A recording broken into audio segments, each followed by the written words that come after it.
Good evening. I'd like to call to order the June 9, 2025 Board of Public Works and Safety meeting. Roll call, please. Mayor Listenberger. Here. Paul. I'm here. Becker. Here. Milner. Here. Morrow. Here. Minutes for approval. I'll entertain a motion.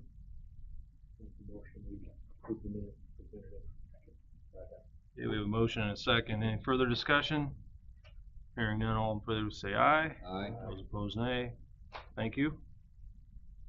Board members, anything this evening before we get going to the department heads? Oh, wait, we're gonna have to, yeah, we're there, right? Anything? Thought I missed something, but I didn't. Okay. All right. Donnie, anything this evening? Very good. Dan Sellers, city engineer. Good evening. At the previous meeting, we discussed plans for a project to create a sidewalk down Kingston and create a walking path down Gibson that would effectively close that section of Gibson to vehicular traffic.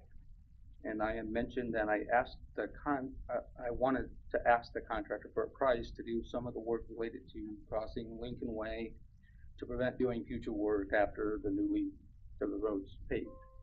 So if you could direct your attention to the board, those circulated items in red are what I asked him for. This is the demolition plan, so we would be milling out the shaded area and putting in grass and taking out areas there on the south side of Lincoln Way to put in a curb ramp. You want to go to the next drawing there, Jeff? And then it will look like something like this. So I asked him for a price for milling out a section of Gibson, a section of that's going to be grass. Then installing the ADA compliant curb ramps for the crossing of Lincoln Way, installing the thermoplastic pavement markings for the crossing and on Gibson. And we filled the milled out sections with topsoil and seed it with grass, provide erosion control and traffic control. Altogether, that price is $23,738.60. The original contract is $1,198,224.28. The current Plymouth share is $599,112 because of the CCMG award. At this time, I'm kind of asking for approval of the agreed price for the extra work, but at this time I would kind of like to hold off on doing a change order until I get some questions answered on eligibility for CCMG award, and also there is some subgrade items in our contract that are there if the contractor encounters something unforeseen, similar to what happened on the last CCMG with Gibson, where we ran into some soft soils and had to put in some stone. We may or may not use that. So at this time, I'd like to hold off on doing a change order and work some things out. The other option is you could table it until I verify that with the contractor. No, go ahead. The other portion, is that the Safe Street Crossing grant? What would the other half of the money? Yes. So we are eligible for a 50% CCMG award of the contractor price. Okay. So that includes paving all over the city, though. Yes. To be clear, that's our paving plan this year. Sure. And so basically 1.2, we're getting 600. So yeah. Okay. So you're thinking now, though, we may be falling under anyway Is there a contingency built in? It may work out, but you Yeah, gotta we find out about don't know for eligibility. sure if we need to ask for additional appropriations. That's what I'm telling you. So you're asking for approval on this, but not necessarily to go proceed with it? Or are you wanting to get work done first? Well, if we're going to repave Lincoln Way, we need to do this work before we repave Lincoln Way. So I'm asking for approval to tell the contractor to do this work at this stipulated price without increasing the contract price at this particular time. We may have to. I think we should table it till you I get think more so, too. information. I do too. Yeah, I get too many questions on this. I'll make a motion, we table it. I'll second.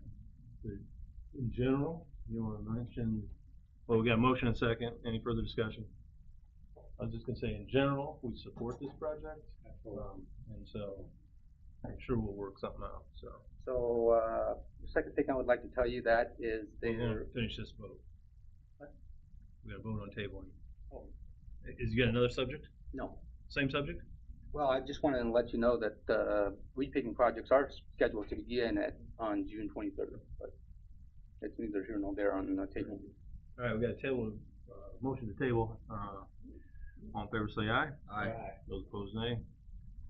Very good. So, again, you said they're scheduled to start soon, right? So, Yes. Couple weeks. a couple weeks? Exciting. Second thing I would like to bring up is I'd like to update you on the progress for Harrison Street multi-use path.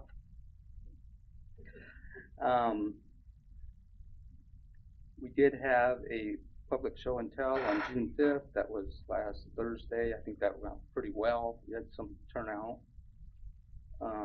We are moving along. We've got to a point where the plan development is about 90% complete. We are working on the right-of-way acquisition, which at this point in time, we have 17 parcels secured, which means they've signed an agreement, and then 7 have verbally agreed, accepted. So I think that's moving in the right directions. That would be And that- 24 out of 30. And this is all on the south side of Harrison. Still on the south side of Harrison. I got a question, Dan. What about, Plymouth boundary? They were in front of the board a couple months ago. Yeah. I just wanna know what they worked out, yeah. So that, we're still negotiating that. They had some questions and we provided them, design drawings and answered the questions, so we're still in discussion about, what the path will look like in front of the boundary before they, finalize the agreement. Are we encroaching on their property? So the plan right now is to acquire some right-of-way, right-of-way easements that would, give us access onto a little bit of their property. And, part of the trade-off is to keep their parking there in front of the office. That's what we're trying to maintain. And also, one of their buildings, the machine shop, actually encroaches into the city property. So we're trying to resolve that, all of it at the same time. We're trying to make It's sure. gonna work. Yeah, Alright. We're trying to make sure that there's, issues that they feel are associated with their driveway access as well, and some drainage issues. So we're negotiating.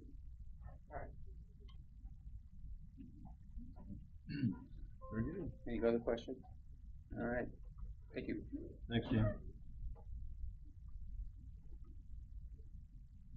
Dennis Manuel.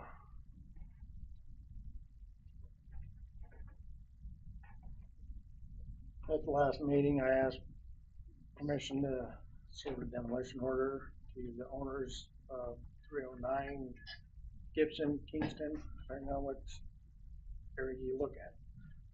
They are here, I believe.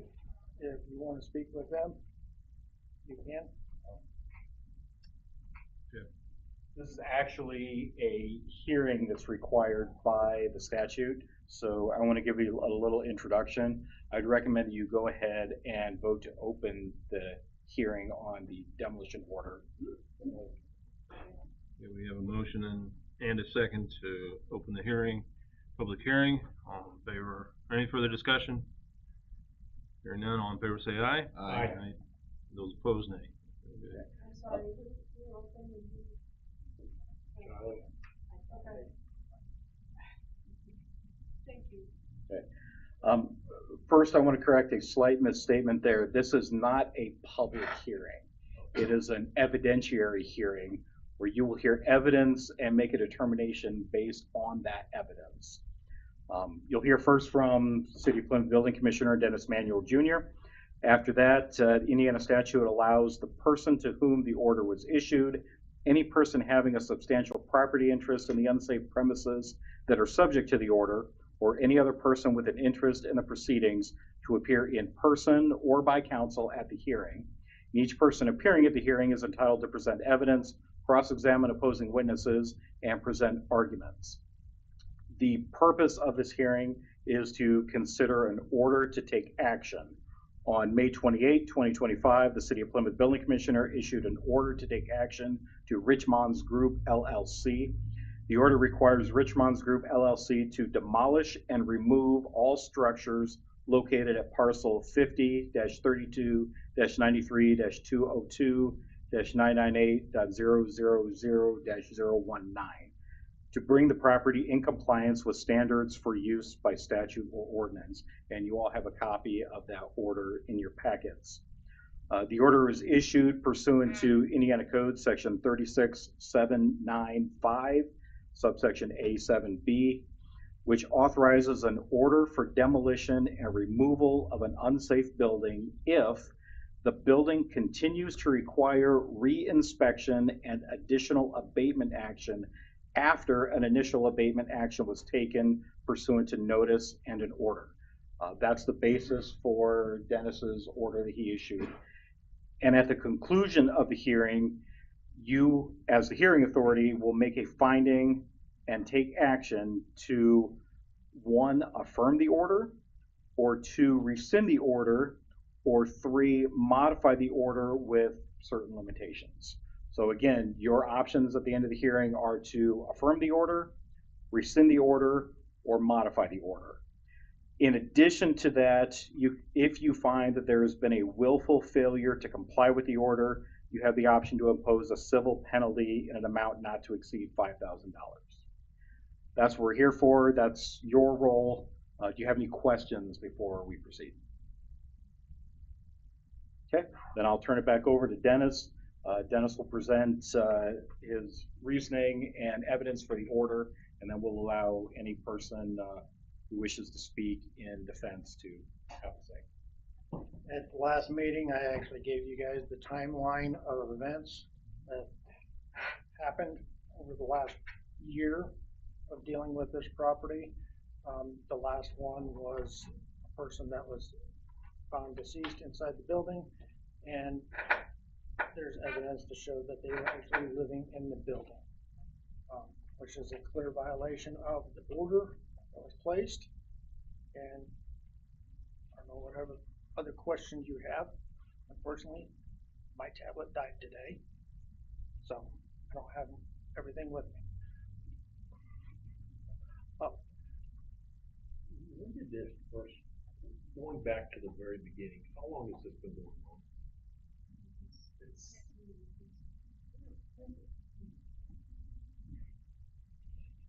This is actually started last year in July.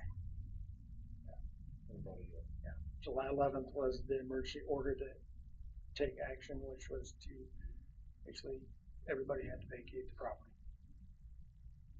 It was reported to me in June, and just trying to get everything else going.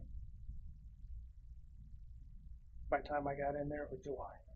After the property was ordered to be vacated and secured, is there a record of how many times that you've had inhabitants discovered in the building?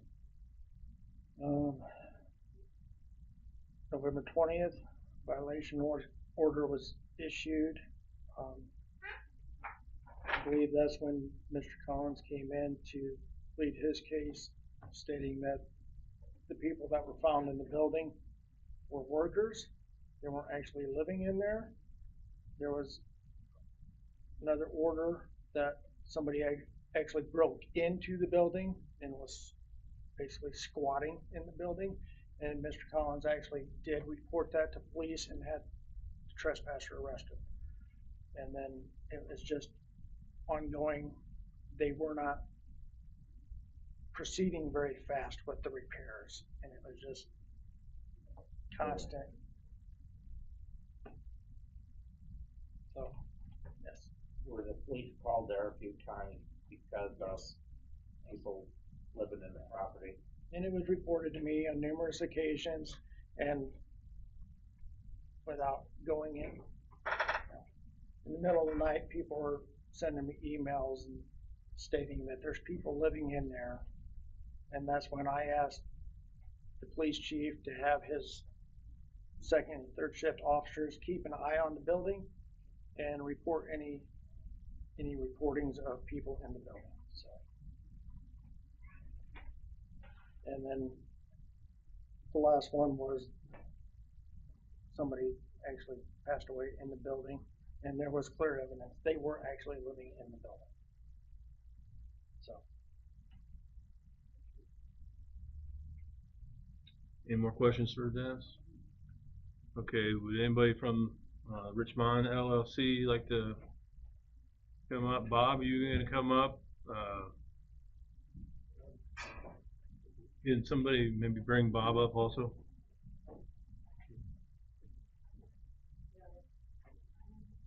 Is there enough room? Yeah, we got room up here. Yeah, just kind of get him close to, and then back him up so if he uses the microphone, we can bend it over so he can use it. So. So, you're gonna have to talk louder. Okay. I only got one ear that's working, one So- hand that works. I'm glad you're here, Bob. If you speak, we're gonna move the microphone down so it hits the recording. So I don't know who wants to go first, but you okay? Move it back up, Anthony. Yeah, your first and last name and Anthony address. Collins, Lincoln Highway 14478, Plymouth, Indiana. It has been a slow journey, but like I said, money is a lot of money been spent, and it should have been done a lot sooner. But you know, with his situation and bills and everything, it's not that we didn't do what needed to be done. It just took a lot longer, and it's not that we ever stopped working. It's just you guys seen, well, some of you seen the building. It was a crap show from the beginning. But we put a new roof on. That was 150 grand. We put all new furnaces, all new sprinkler head system. We were doing everything. We put a new fire alarm system in. We did everything that we were supposed to. I ended up getting sick for 2 weeks, and the guy that passed away in there was one of the workers that was working for Bob, and I was sick, and I dropped materials off to him to meet, and he was supposed to finish. We were getting an air quality test done that we were waiting on to pass. Well, when the guy put the new furnaces in, one of the furnaces, he forgot to rip the drywall out, so it had black mold. So this guy was supposed to be ripping it out. Well, I ended up getting sick real bad. I don't know if it was COVID or what, but for 2 weeks, and then I went on vacation right after. So for like 3 weeks, I was gone. 2 weeks I was sick, and a week I was gone.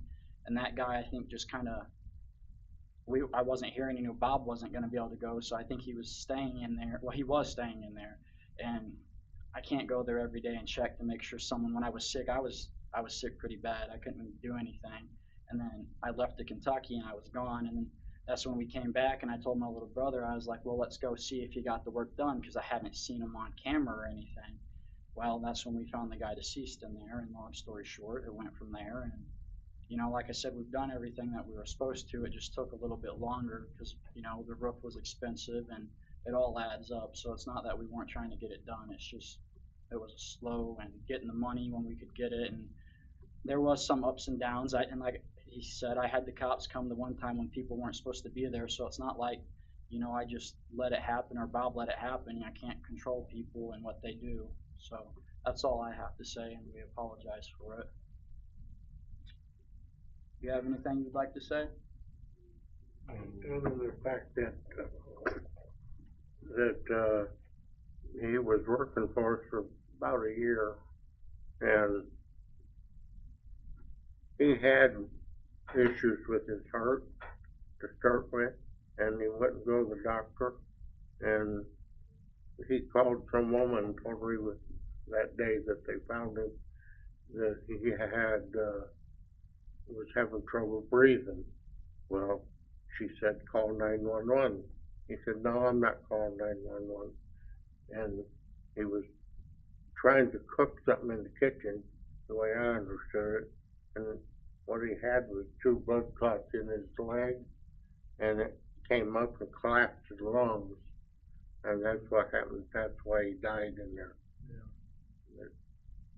But I'm not trying to make excuses for anything, other than the fact that I haven't been there for 2 years. No, since the last time the mayor was there, last Well, however. That was Yeah. a year ago. About Huh? a year ago. You were there about a year ago. Yeah, but I mean, Yeah. as far as Before that, it had been a everything long going time. on, you know. Yeah. 'Cause that, I hadn't been there. Yeah. But, you know, I'm the one that's paying out all the money. I've had to sell my apartments, my duplex apartments over on Memory Court, to have the money to put in the point, you know, and I've put in over $300,000 in that building, and I don't think it's fair that they want me to tear it down. There's nothing wrong with that building. It's all brand new now. So, that's about all I gotta say. Unless you got some more Well, yeah, questions. no, I do. I got a question. Want me to go first? They all might have questions, so, but, you mentioned that it's all complete now. And so elaborate on that a little bit. Well, the roof's done, all new furnaces, there's been electrical, plumbing, we had the fire alarm sprinklers, all new fire alarm systems been put in, brand new sprinkler heads. The only thing we were waiting on was the air quality test, and the sprinkler head guy was needed to contact Dennis, and so the electric company to like send everything that they did. I don't know if they ever reached out to him.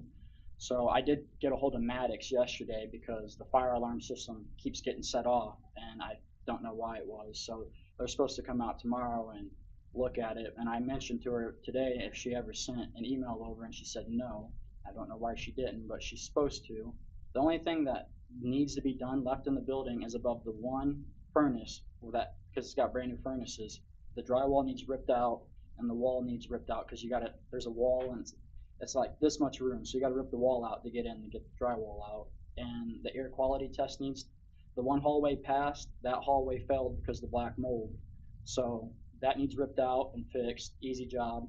And the air quality, if it passes, then Dennis is waiting on that, and he's waiting to hear from the sprinkler head guy and Maddox Electric. And as far as I'm aware, there's a little bit of concrete work out above one of the windows in the door that needs fixed from it just falling, but nothing major. Like everything on the inside from everything before has been done. It's little, like I said, the air quality test is the only thing, and the outside, So the sprinkler heads, they're all brand new. originally you put something in there, right? You replaced some that weren't the And correct then- ones, if I yeah. remember right. And Yeah, and- that's been corrected? Well, they weren't faced right, so the guy came back in. He had to flip them up and do all that good stuff, and they all got fixed. So I haven't been called back in to look at that. Okay. I told Anthony that his sprinkler guy needs to contact me, and I would set an appointment where myself and the fire inspector could go out there and actually investigate and look at everything. Never got a call. I was just waiting to get the air quality tests and everything done, and then have it all done at one time. And then the guy was supposed to contact him, and I was just telling Bob yesterday that he needs, because it's his plumber, so he needs to get a hold of Dennis, and I don't know what he's been doing. So Well, he was since back then. he's a busy dude, but it still doesn't make an excuse not You to know call. Dave Ruff? Dave Ruff? Dave Ruff. Yeah, I think so, Yeah, that's my plumber. Okay. And he works like 10, 14 hours a day out in South Bend. Okay. And so it's hard to get him, you know.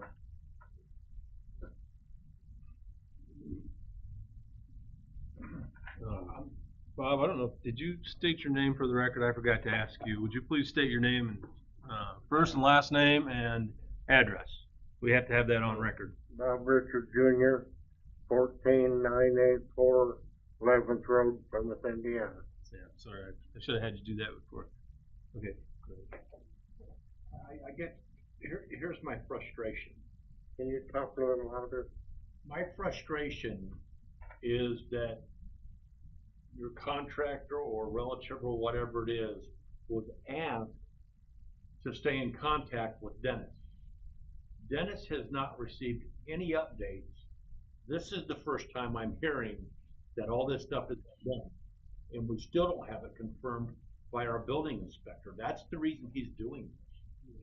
So that's a frustration to us as a city, because there's been a lot happening out there after what you just said, but he was told, please keep a hold of Dennis, keep him abreast of what's going on, and let's get the inspections done. And I'm not mad or anything, it's just that none of this has been done.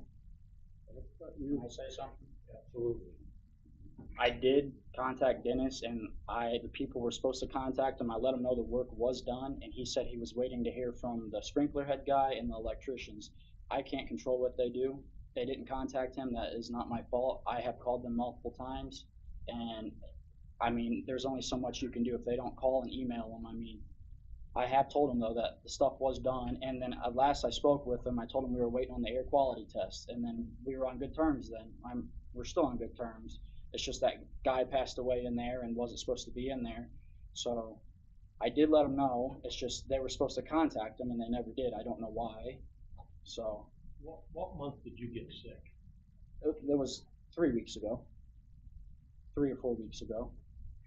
Have there been any conversations between you and Dennis before that or up to that date? I would call occasionally and ask questions on what I needed to do so we didn't get fined and what needed to be done, and he would lead me in the direction like change of order for the address to residential instead of commercial and stuff like that. And when he came out the last time, he told me what we thought was good, what we needed to fix and change, like with the sprinkler heads that were wrong and stuff like that. So I mean, I stayed in contact with him, not every single day, but I did call and I have left messages on the machine, so it's not like I just left them in the dust. I will say the last time I was out there was, I believe, shortly after they had replaced the furnaces. I went out there, we looked at the sprinkler heads, and not all of the heads were replaced. I questioned whether they used the right sprinkler heads. Told them to have their guy contact us. And Anthony did call me to tell me that they failed their Air quality. quality test. Told me the reasoning. I haven't received any reports from air quality, their sprinkler guy, their electricians, any of them. So, but I have been in contact with their electricians. The reason for the air quality test, he hasn't contacted him because he was supposed to come back and do the other one because that guy was supposed to get all that ripped out. I was sick, and he was supposed to get it cleaned, and then the guy was going to come out the following week. Well, obviously the guy passed away, so I kind of just was like, I'm done, put it on hold. Let's figure out what the city's going to do because he issued the ordinance, and so I haven't contacted the guy to come back out because the job hasn't been finished to get the mold ripped out, you know. So there's no point in having him call Dennis just to tell him it failed. I mean, the one side passed, but the one side failed, like I said. And with the plumber, he knows I've called Dennis and I've told him, you know, the guy was supposed to contact him, and same with the electricians. So that's all I can do. It sounds like to me you've done a lot of work, but I guess I didn't know any of that coming into this, thinking that none of it was done. Yeah, there's been a lot of stuff done. Like I said, in my opinion, it's 95% done. It's just the air quality, and they need to get a hold of him and give him all the stuff that they've done and all the information you guys need. And like I said, Maddox is going to be out there tomorrow, and she's supposed to be emailing him with the information that they did with the fire alarm system. And they went and he wanted all the outlets checked. They did all that. They had to change some that were hooked up wrong and a couple lights. So she's supposed to be emailing him. I don't know if she did it yet today, or she was gonna wait until tomorrow when they finished the work, because they're gonna come out and fix that fire alarm system, because it keeps going off and it's annoying, so. Yep. At any point, were you expecting Dennis to contact your contractors to do this, or is this, or I see this as Dennis working through you and you being the coordinator to. No, I conduit to- expected them to contact Dennis. I don't expect him to go out of his way and contact them, you know. I would agree with that. So, That he should not have to contact them. It should be through you, right, and you be the conduit to your contractors. right, and I agree. We've been kicking this can down the road since a year ago. Right, and it's been too long, and like I said, the only thing that needs is that air quality, and that furnace above it needs ripped out, and they just need to get a hold of him. So really, there's a day's worth of work there, and then have the air quality come back out and retest, and then if that passes, we're golden. As long as Dennis come in and he walks through and says everything's good up to what he thinks, then we'll be good to go. The only thing we're really waiting on is the contractors to get a hold of him and finish ripping out that one furnace and getting the drywall out. Other than that, everything else is done. So right now you put everything on hold until the outcome of this. Well, plus I'm sure you guys know there's a lawsuit that Bob lost for $307,000 for the people that lived in the point. Well, long story short, he had a worker that was his healthcare worker. We had her arrested. She stole a bunch of credit cards and money and stole car titles and keys. And well, long story short, she signed for the court papers and never gave them to Bob, so he missed both of his court dates. So he automatically lost the lawsuit. So now he got a lawyer for that, and we got to meet with them next week. And it was a pain in the butt to get a lawyer. No one wants to represent the state of, or go against the state of Indiana. So we finally got a lawyer, and we hope it works out well. So right now he's got a lawsuit, and he lost it. So depending on what the lawyers find out, he's got to pay $306,000 to the people that lived in the point. So it's kind of it's all messed up. And I think those people were all kind of coerced by the state. I think they were all coerced by the state attorney general. Because they told them, you know, they were gonna each get $20,000. We had 5 people in there that never even lived at the point that said that they did, and they wanted their $20,000. Yeah, and You know, everybody's trying to jump on the bandwagon, think they're gonna get rich. Yeah. Anthony, we've talked about this before. These deficiencies did not happen overnight. no, and So what happened? How did we get here? How many years did it take for us to get to this point? well, what initially did it in the roof leaked. It was an old flat rubber roof, and Bob tried to patch it here and there, and it would work. Well, he had a stroke, and then initially what happened is he's got his own Wi-Fi at the building, and people are allowed to have Wi-Fi as long as it's wireless. Well, somebody called Xfinity, and they came up and they ran a wire all the way across, and they screwed into the roof. Well, it was around November, getting close to December, and we tried to patch it with Flex Seal or whatever. Well, all the snow and everything melting, it didn't do its job. So that spring came and it hit hard because all the water came in from sitting up on the roof, and it leaked before. I'm not going to say it didn't, but how you guys seen it, it was never as bad as that. You used to rent from me in there, Yeah. and I don't think it was leaking then. No. I mean, When you first took the building over, I yeah. remember those years. I don't know what year that was, but probably 15 years ago now. I mean, And you guys did a lot of work to it. I was there, I saw it, I saw everybody working on it, and I've continually worked on that building all the years until I had a stroke, stroke. yeah. Now, there's no way I can get up there and do it, you know. I mean, I wish I could, but I can't. I guess what two things that really disturb me, and piggyback with Don a little bit, but Anthony, every time you appeared in front of this board, you gave us these promises that it's gonna be done sooner than later, like in the next month or the next several weeks. And we gave you time. I believe at one point we did end up invoking a fine. Yeah. Because of the work wasn't completed. It's still not done. But the most disturbing thing to me is we talked repeatedly about keeping people out of that building. And at one point, I recall you saying that, well, we'd have to change all the locks. And we did that, and they still broke them off and got in there, and that's when I had the cops come out and arrest the dude that was in there.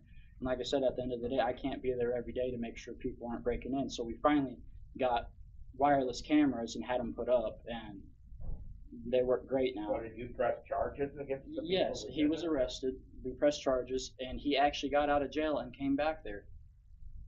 So it's I get where you're coming from. And I understand, the individual that passed away wasn't from the property itself. Right. I understand that, but it's, the fact that it happened and there wasn't supposed to be anybody in there, and there was evidence that that person had been there for some time based on the stocking of the refrigerator and the living quarters that he had. Right. I don't know if it was a month, 2 months. Right. Well, and I think I went in there, because I was in there at least a few times a week working, and then, like I said, I got sick for like 14 days, really bad, COVID or something. I didn't go to the hospital, but I was really sick. And then I had a vacation that I booked months before, so I ended up going on vacation while I was still sick, and it was miserable, but I couldn't get my money back. So we went to Kentucky, and I think the guy knew that I was sick and I wasn't coming to the point with the mold, with your immune system. You don't want to breathe any of that crap in. And long story short, I'm not trying to make up excuses. I just think he took advantage of the situation and was like, oh, he's been sick and he's going to be out of town for a couple weeks, and just decided to stay there. Because I used to go in and I'd go at nighttime and I'd walk through to make sure no one was there, because I put padlocks on all the doors but the front door. And I was the only one that had a key and he was the only one that had a key. So I just think it was crap luck and he took advantage of it. I'm not trying to make excuses, but I was sick and I barely got out of bed. So I think for those 3 weeks he just kind of did what he wanted. And Didn't you say he turned it? yeah, batteries and around in he took the batteries out of our wireless cameras and he flipped them around so I couldn't see he was in there. Well, I was sick, so I wasn't on the cameras watching 24/7. Well, when the detective and I went there, we were trying to get up on the cameras to see how he died, and we found out that the batteries were switched around in the cameras, long story short. So those are all fixed and put back up, and it's just a crap situation, honestly. You're saying that you have 2 more things to do and you will be completely done. Yes, sir. Do you know when that will be completed? As long as I don't want to go back in that building and work. I found the guy dead, me and my little brother, and I don't want to be there. So as long as Bob, probably Dave, the plumber, he'll come in and rip out the stuff above the furnace and the drywall, and it shouldn't take more than a day to finish that. It shouldn't even take a day. It should take a couple hours, and clean, mop everything, bleach everything, have the guy come back out and do an air quality test. Those tests are like $500 a test, so he's going to come back out, and as long as that passes, then I get a hold of Dennis, and then that guy gets a hold of Dennis, and as long as the other two, the plumber and the electricians, get a hold of them, we're good as far as I'm aware, unless there's any other things that Dennis needs us to do.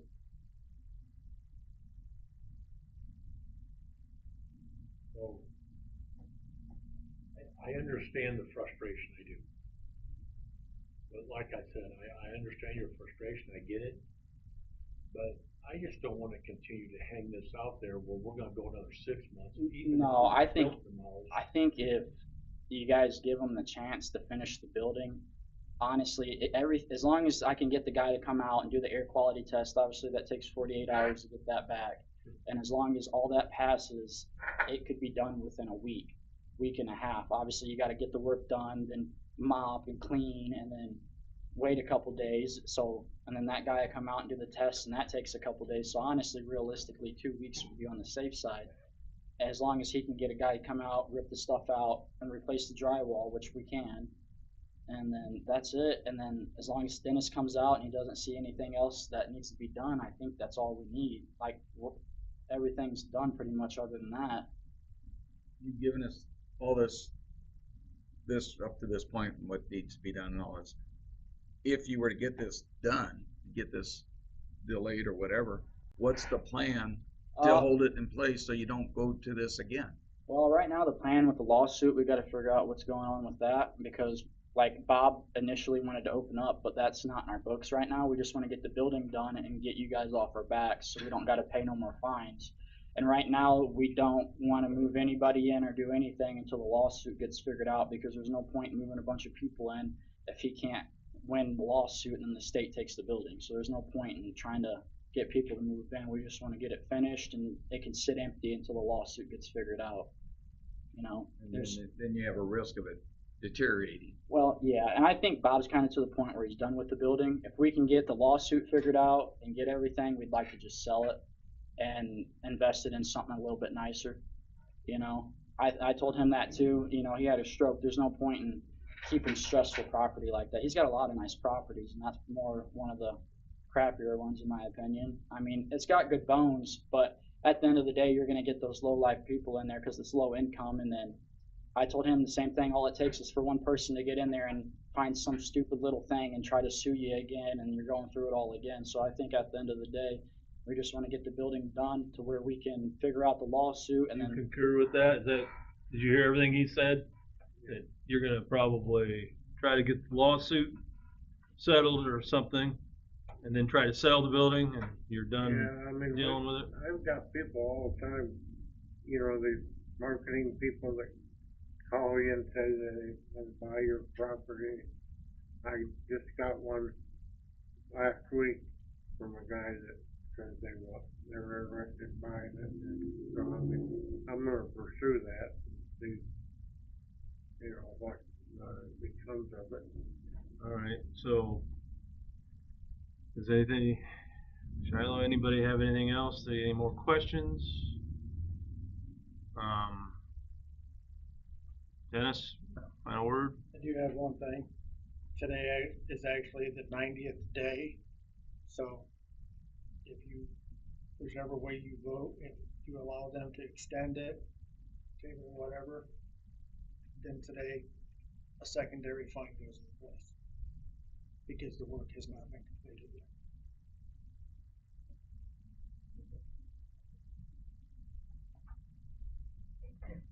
And was the first fine paid? Yes, we paid it. They asked if you paid the first fine, and I said yes. Yeah. I knew they would. Very good. Did we close the hearing? So, first of all, I call, is there anyone else with an interest in the property that wanted to speak? Okay.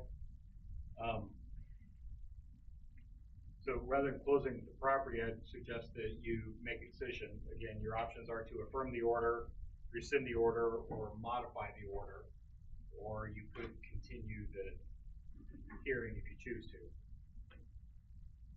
That would be your next step, is to take an action. I will make a motion, we affirm the order. I'll second it. Okay, so we have a motion and a second to affirm the order. Any further discussion? Explain to me exactly what that means then. So by affirming the order, you are making it a final order. And the order itself states that the building is to be demolished within 30 days. So you are affirming that it is an order to demolish the building within 30 days.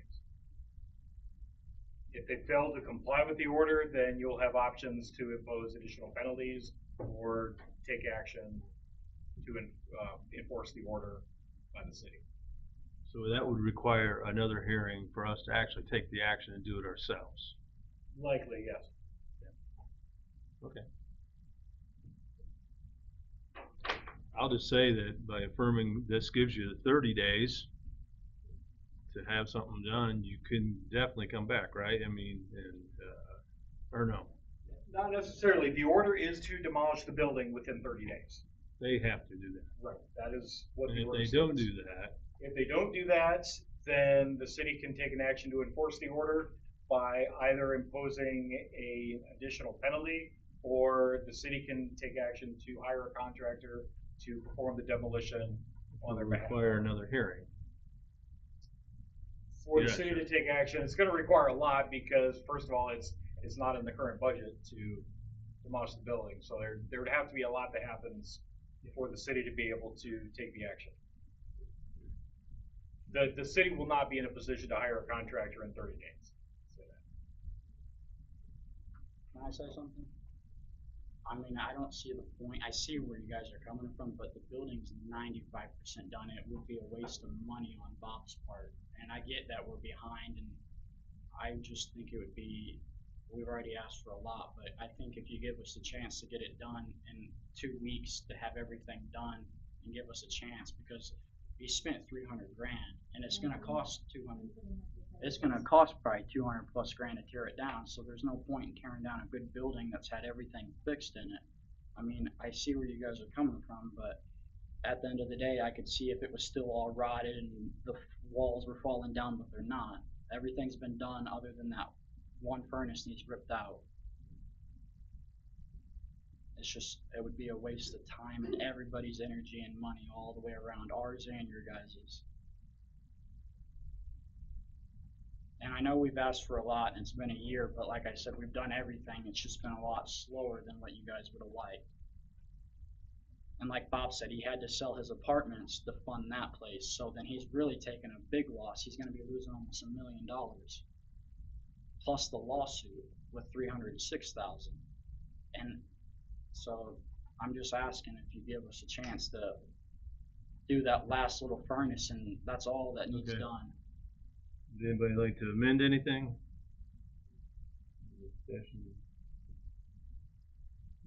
I think that if you think that you can get this done within 2 weeks, my question would be, okay, so 2 weeks comes, let's say we're right up to our next city council meeting, okay? Dennis takes a walkthrough that day. I'm going with hypotheticals here. Dennis says, okay, these are a couple punch list items that we need to complete. Like, how much do we give it a month? I don't know the answers to the questions. I kind of tend to agree that as much money has been dumped into this, there's a need for housing. Obviously, that doesn't sound like it's going to be remedied right away. Right, but eventually Obviously, someone We that impose buys the it. fine and, or amendment, or I'm sorry, what's the question? can we impose the fine that you say is up tomorrow or today? Today.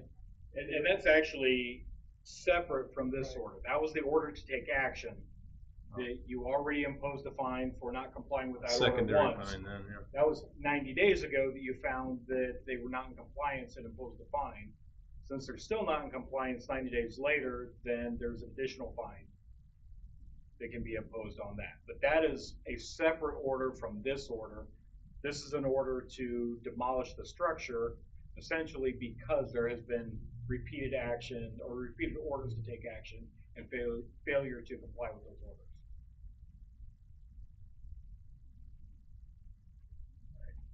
Okay, we have a motion and a second. Any further discussion? Any amendments? Anything else? I'm gonna stay with mine. I'm gonna abstain, by the way. I'm friends with Bob.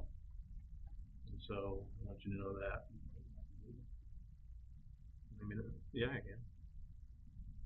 What do you do with tie? What's your tiebreaker? Abstain. Good question, Mr. Attorney.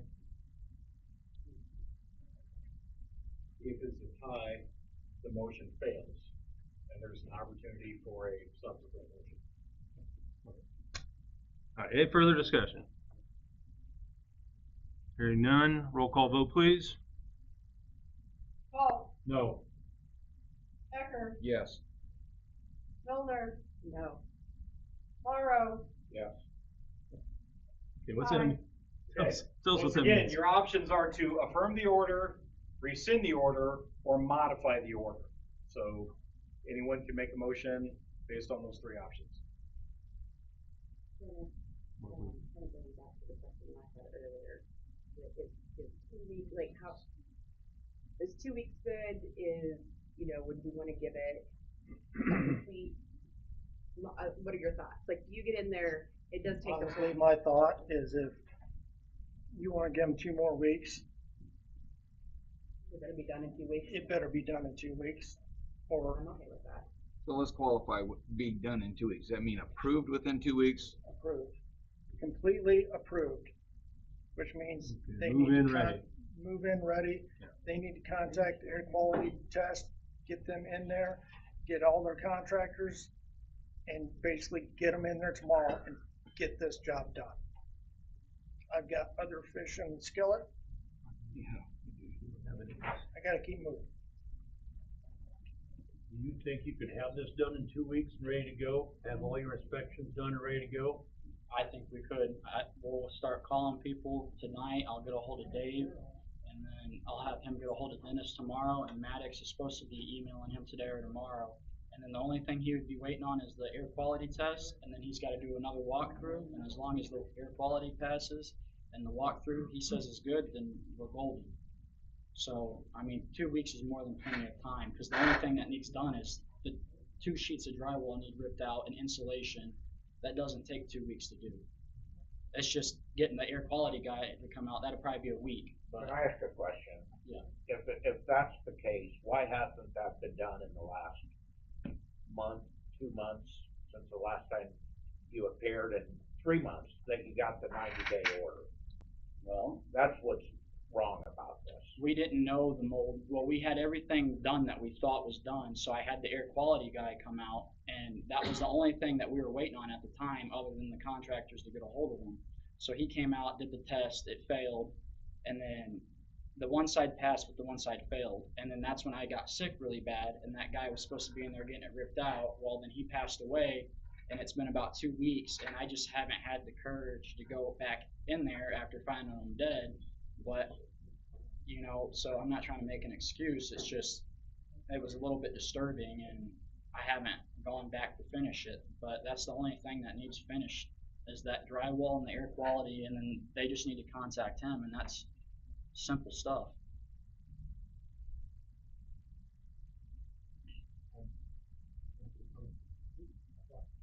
How about a motion?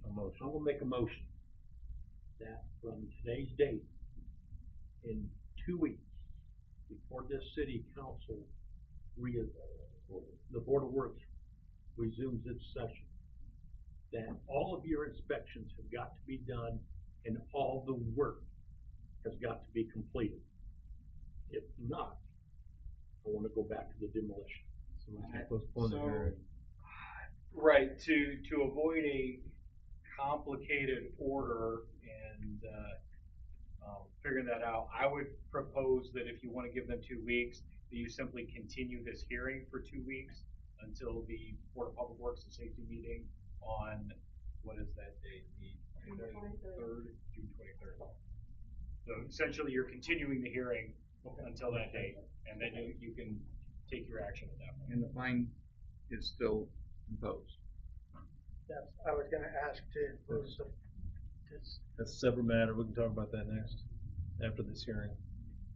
Right? I agree with that, thank you. So your motion is to, Continue this. continue the hearing order until for the 2 next weeks. meeting. And everything has to be completed enough to our building inspector's satisfaction, and he comes back and says, yes, it was done, and then we can determine from there basically what we're gonna do. So if you proceed with that motion and approve it, then essentially at your next meeting in 2 weeks, you would resume this hearing, hear additional evidence from either party, and make a determination at that point. Okay, we have a motion for that. Do I have a second? Second. And I have a second. Any further discussion? Hearing none, roll call vote please. I'm abstaining. Paul, Yes. Ecker, No. Milner, Morrow, No. Okay.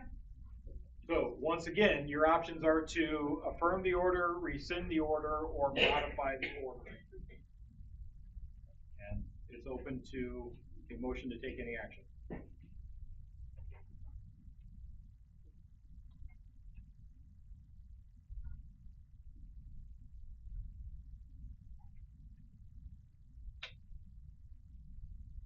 Okay, tell me if there is no motion made, where do we stand? So I will tell you that the statute is silent on that, so I'm giving you my opinion, not based on the statute. If you do Come not. over to the, I don't know, I'm making sure. I'm hoping one of these mics is picking me up. I was told that they can hear me online. Oh, good, okay. If you do not take any action, you close the hearing without taking any action, then the order would be null and void because it has not been confirmed. So it would have the functional effect of rescinding the order. Just my opinion here, somebody should probably make an amendment if they want this to, if you don't want it just to go away, somebody needs to come to a compromise and make an emotion that would be a compromise. Otherwise, it's gonna go away. I thought that's what Dwayne was trying to do. Is that what you were trying to do? What I was trying to do is to give him 2 more weeks. And the only thing I'm trying to say in this whole thing is the guy's out 300,000. And if we give him 2 more weeks and it doesn't, he's gonna be out that 300,000 and we're gonna demolish it. That's all I'm saying. It gives him a chance to prove himself, to get it done and over. That's all I'm saying. I mean, we've been dealing with it for a year, what's 2 weeks, and then it'll get demolished if it's not done. And they know that going into it. That's all I'm saying. My concern is we keep kicking the can down the road. And they've had residents that quite frankly have been in deplorable conditions and it's not fair to them.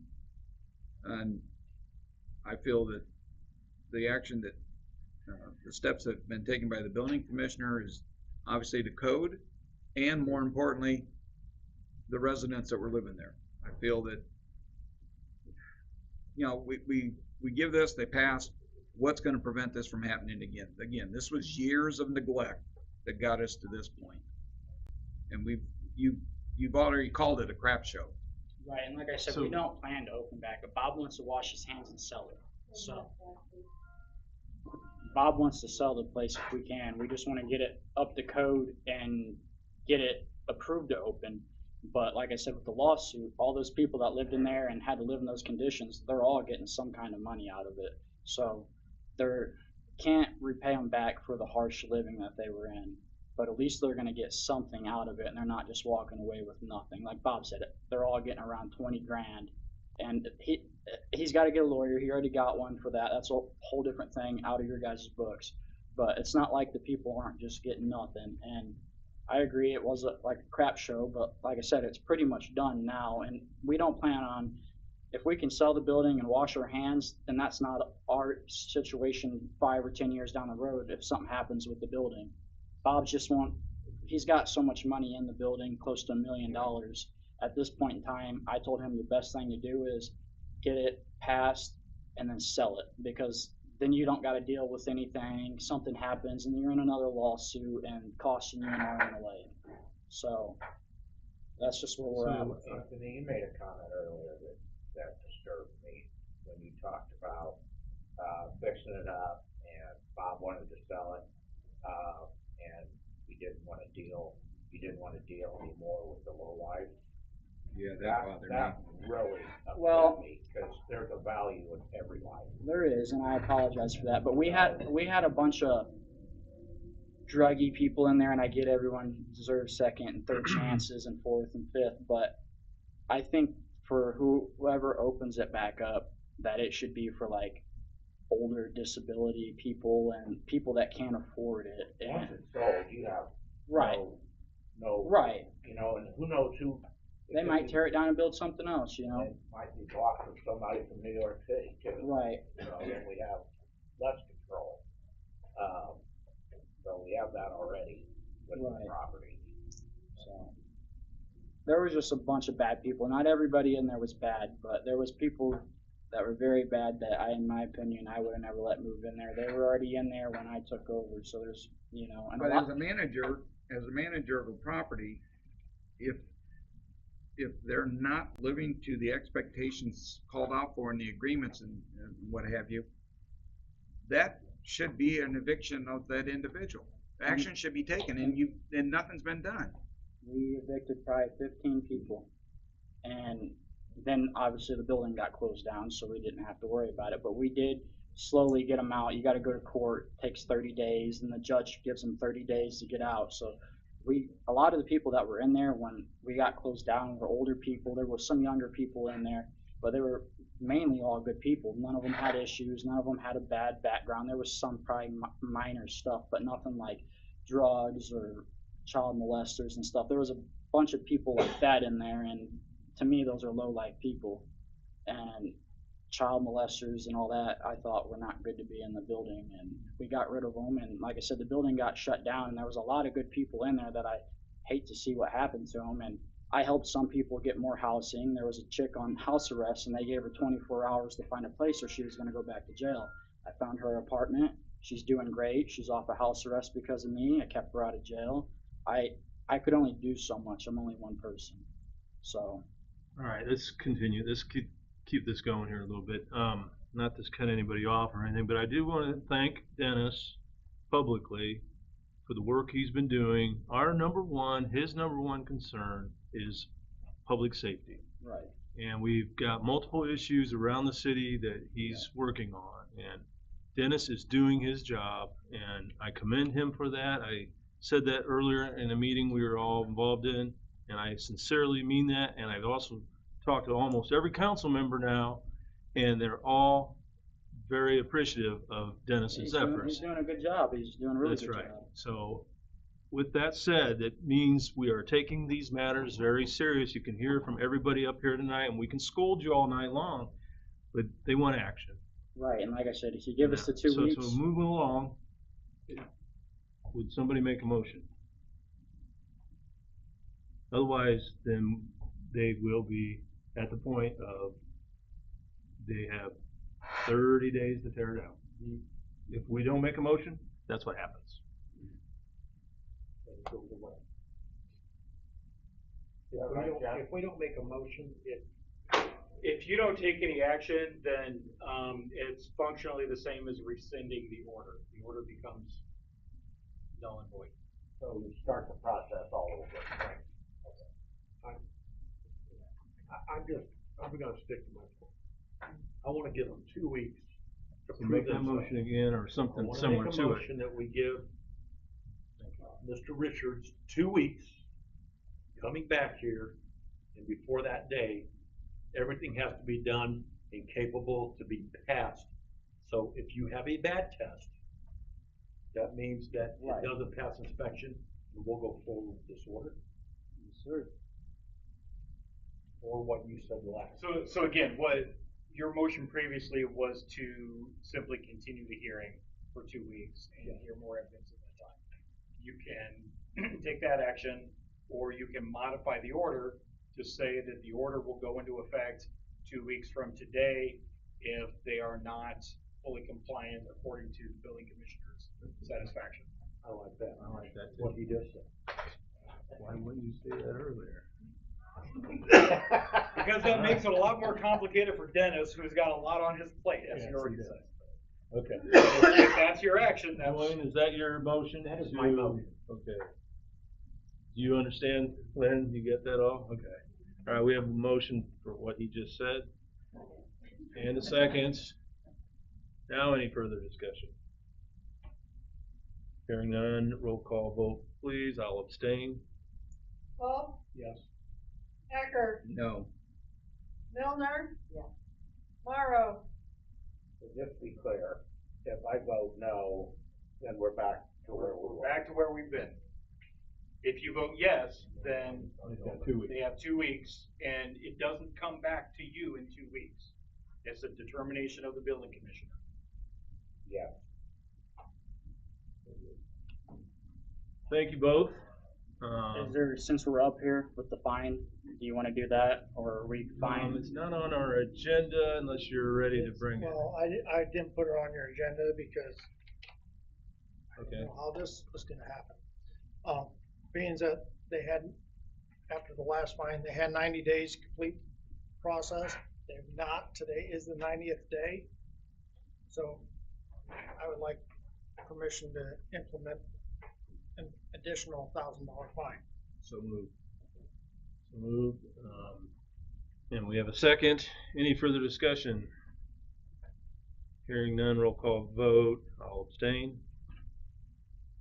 Paul, Yes. Milner, Yes.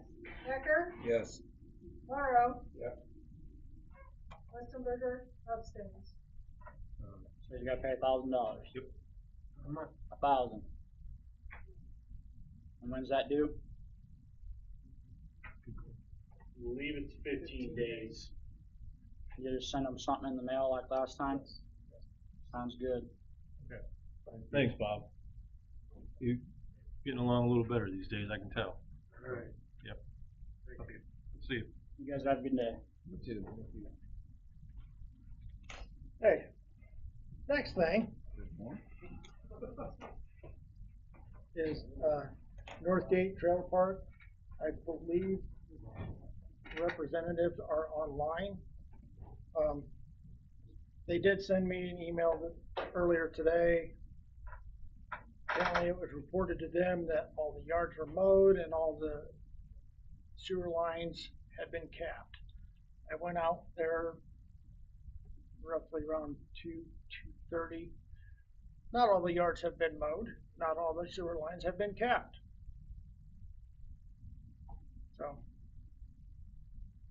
I did contact one of the managers for the company and did speak with them. Sent them an email letting them know. I did speak with their plumber. He was actively working on capping sewer lines, but there are still more that need to be capped. If you have any questions, I believe they're online. Is this plumber, approved vendor for the Yes, city? yes. My question. I guess, have they actively been working every day, and that's why, and there's just so many to do? I They have haven't- not been in there every single day, so I I can't was gonna answer ask, that. is Abraham on there by chance?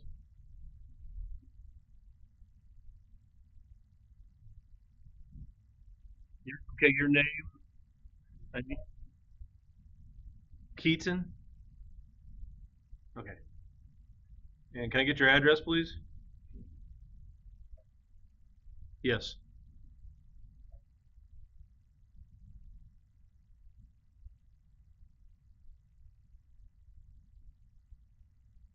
Okay, thank you. You say that Abraham will be joining at some point?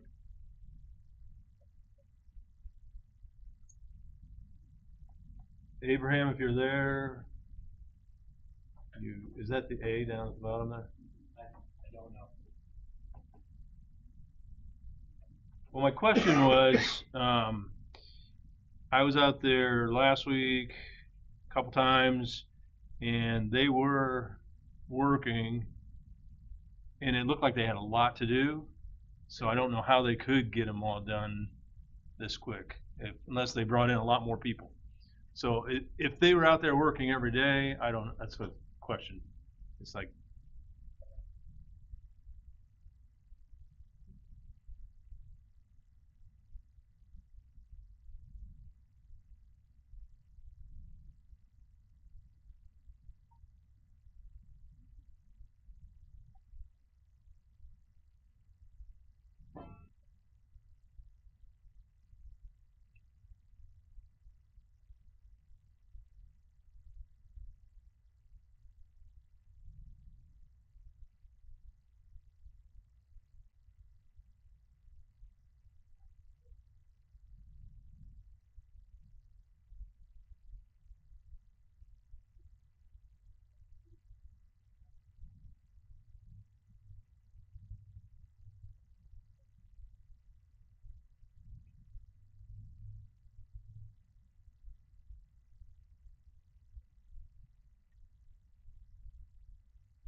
Cause when I was out there, there were 2 vacant lots that the sewer lines were not capped.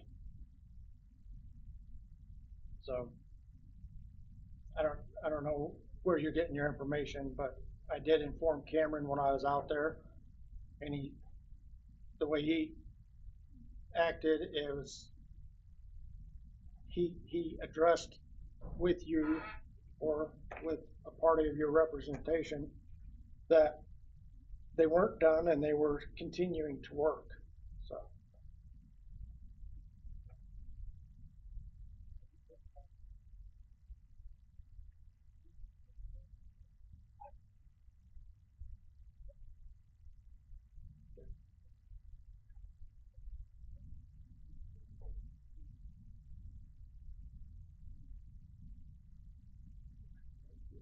Do we have any other questions?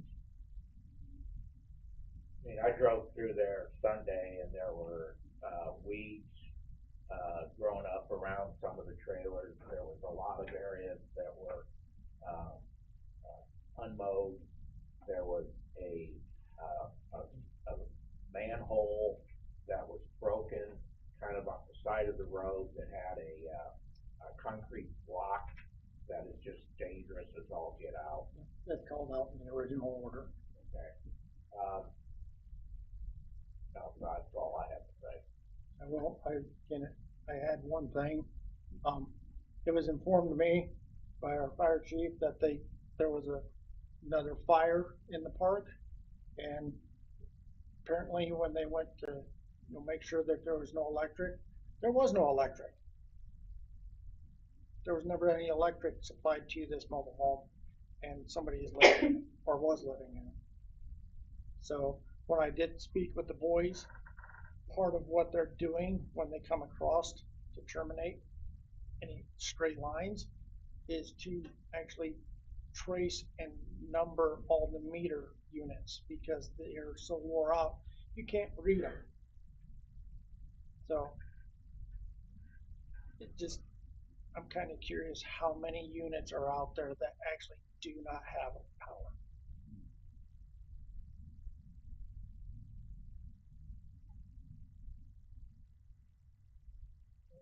Yeah, if you have anything to add.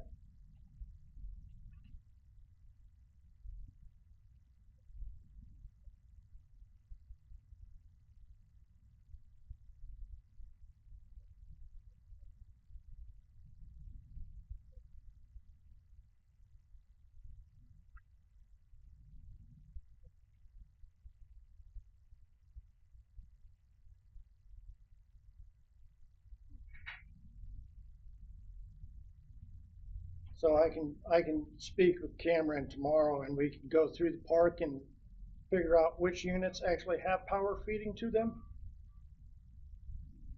And if they do not have power, are you gonna remedy that issue or?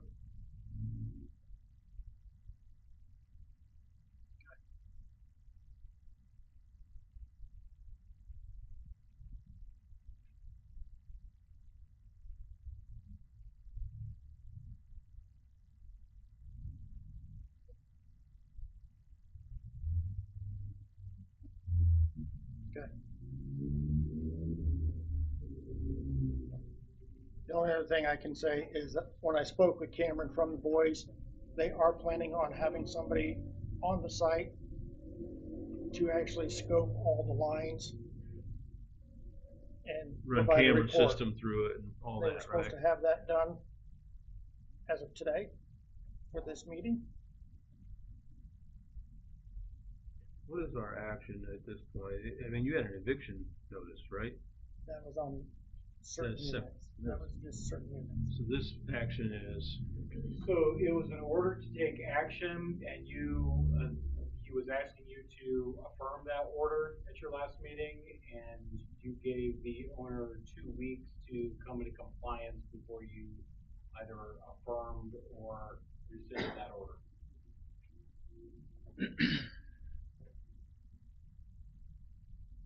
And they did ask at the last meeting, like, what they have to fix right away. And part of that was the sewer lines. Go from that point. I don't know if, I'm gonna kind of throw Donnie on the bus here. You had mentioned that they had water leaks. Can you speak on that?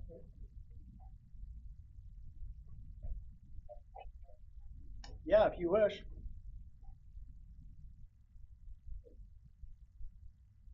Well, I was asking our utility superintendent. There's historically been water leaks all throughout the park.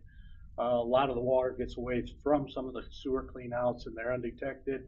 The water usage in the park is astronomical as far as what they should be paying. So you're paying a lot of money that you don't need to be paying if you would just fix your system.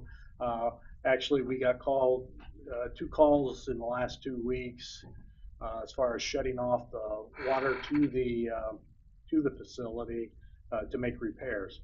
Once again, that cuts the water service off to all the residents there. Instead of them having individual shut-offs to make the repairs, everybody suffers because, in my opinion, the water system is substandard. Thank you. I have a question. Is anyone from Northgate here? Would you like to make any comments? Most definitely, yes.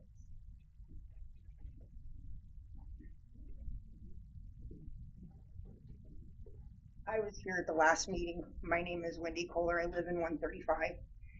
We've still been having problems with contacting the management team for this place. People do not return calls. They are slowly working on fixing the rent issues. We've requested leases multiple times, still not getting them. There are people that do not want to pay until they get the lease, because we have no legal contract with these people and they're not even attempting to give it. It's been asked multiple times. There is still issues like they were just talking about with the water. The water is off and on at least once a week, if not more. There's still other issues out there too as well. There's problems with upkeep of the yards and the mowing because they don't have adequate equipment. They need like a new lawnmower, new weed eater, gasoline, stuff like that, and there's been issues getting that. I communicate with the on-site manager, Helen, and it's been a very frustrating situation. She was here, wasn't she? Who, Helen? Yeah. No, she's not here. She's at home. Okay. My concern is that there's been now 4 different names that have come forward that are saying that they're in charge of this place, but every time a new person takes over, nobody's doing what they're supposed to be doing. And the calls that are sent out, text messages sent out, nobody answers. We do not have phone numbers for half the people that are supposed to be helping. It goes to an 800 number with a man named Edwin. And Edwin is rude. I spoke with him last week, requested the leases, and I was told that I wasn't going to get them. So my daughter also lives out there and is having issues with her, same thing as I am. So we did get the rent down to the $495 total.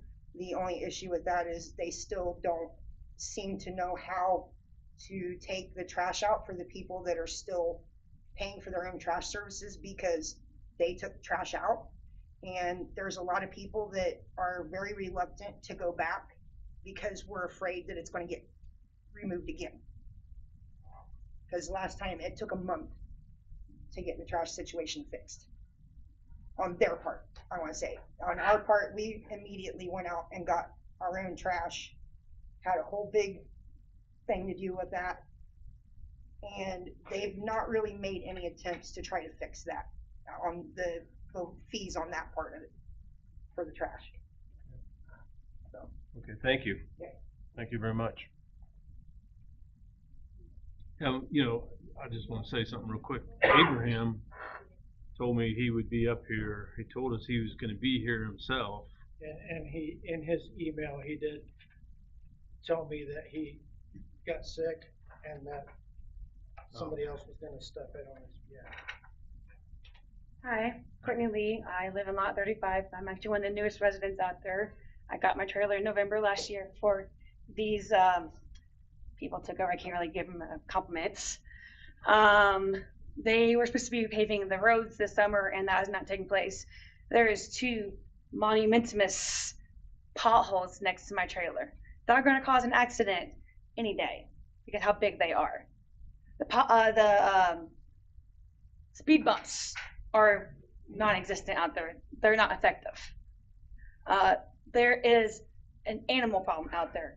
They have not taken care of at all. There's hundreds of cats. There is gophers that will run up to you and not act like they're scared of you at all. I don't even feel safe to let my kids outside because of how much animals are present in the park. Not only that, I feel like they should be required to provide a dumpster for the community in general for large items that you can't throw in your trash can. Like let's say you got a doghouse you need to take down because you're not supposed to have small structures out there. I have one that was on the property when I bought it. I cannot get rid of it because there's no dumpster or any way to get rid of it correctly. And there's also piles and piles of wood outside on my property that I cannot get rid of. That's it. Thank you.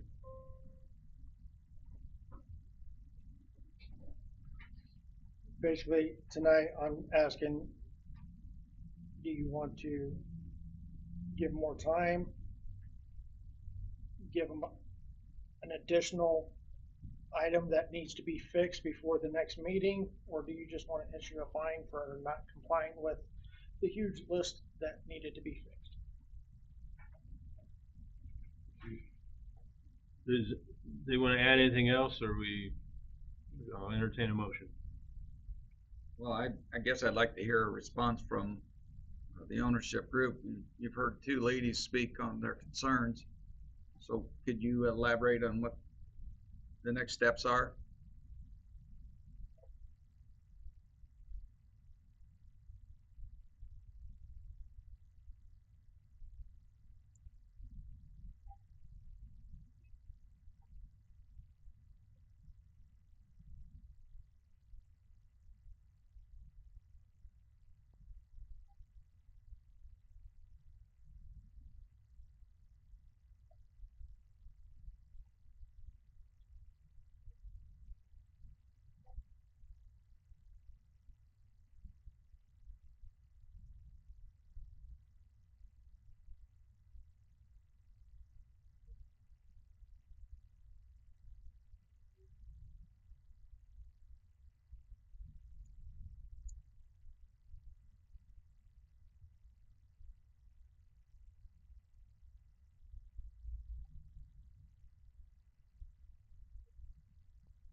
I will just state that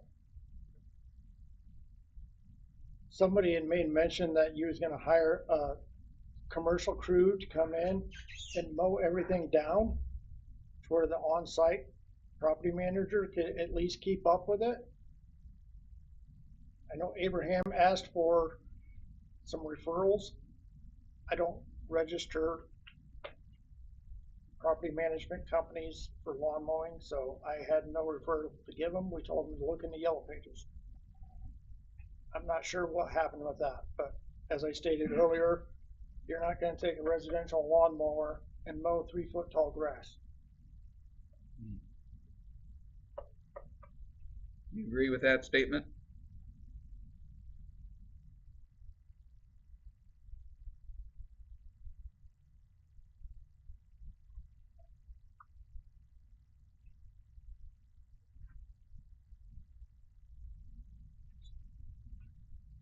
So with what you heard tonight, and do we agree, Dennis, that we've seen progress? We have seen progress. They did Abraham said after the last meeting, he was gonna go put snow fence around the areas that had the raw sewage. That was completed when I went in the next day. The boys were out there. I don't know if they raked it up, what they did with it, but they did spread lime on it and put grass seed over and straw over it. Snow fence is no longer there when I drove through today, so. So what I'm hearing is that there were some commitments made to begin some of these repairs. There's been progress made. There seems to be a disconnect in communication, which is something that needs to be worked on. Do we agree on that? Yes. Do we?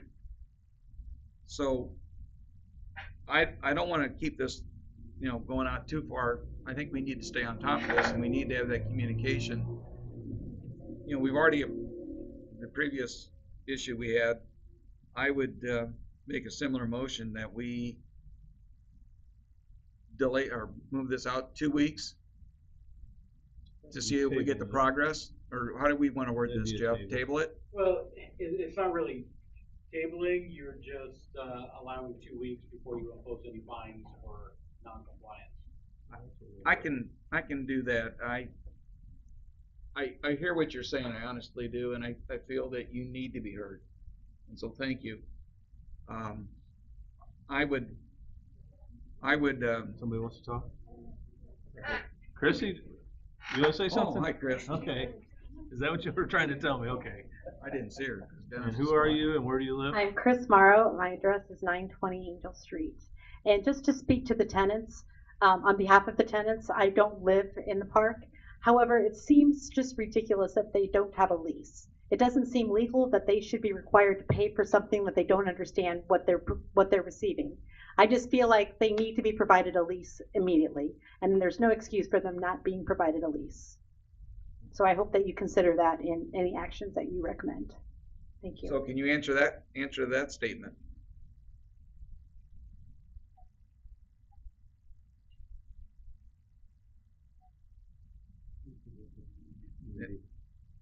Wendy? Wendy. So Wendy has that. Helen, I'm sorry. Why did I say Wendy? You're Wendy. Yeah, okay, I'm sorry. Helen is the local manager. Helen, yes. That's what And I will say that I actually did speak with them this afternoon and let them know that there was some issues with trying to set up their payment portals, and somebody needs to contact the residents. He acted like he was gonna take care of that, keep me informed. That's what they've been doing though. So Jeff, again, what's the best way to proceed on this, please? So, repeat, Dennis asked you, whether you wish to impose a fine for non-compliance with the previous order to take action. What's the limits of the fine? Order to repair, so $2,500 for the first one. So up to 20. Up to $2,500.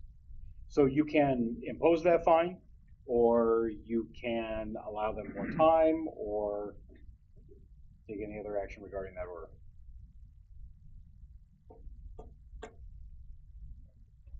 I'm gonna make a motion, we waive the fine and allow a 2-week extension to, complete the project list that has been called out for.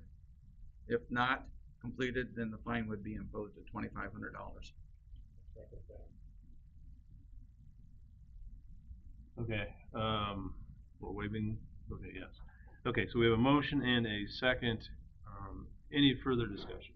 Yeah, maybe it's too late, but could the motion also include, getting a lease to all the residents within that same time frame? I have no problem with that. I would hesitate because it's not necessarily legally required that they provide a written lease. And for you to impose a restriction that's not required under law, I think that very least complicates the issue. You could certainly recommend it, yes. I would recommend it. I would also recommend it. It's not in my order, that's your recommendation. Okay, any further discussion? Roll call vote, please. Paul. Ecker. Yes. Milner. Yes. Morrow. Yeah. Listenberger. Yes. And, we'll see him in 2 weeks. Yeah. So, Hopefully Abraham is better and he can attend the meeting in 2 weeks. anything else tonight, Dennis? You do, you're smiling. If you look down at acceptance of communication, I did order a vacate order for the second story of the Red Rock Inn. The railing system is by far not within code. It was reported to me by emergency services. They were out there and somebody had started to lose their step, leaned on the railing, and they thought they were going to go over. And then a certain board member sent me a message that was sent to her, basically stating that if you need workman's comp, just go to the Red Rock and lean on the railing. So I went out and started looking at it, and it is not. I can literally grab a section that's 60 to 70 foot long with 2 fingers and shake it back and forth.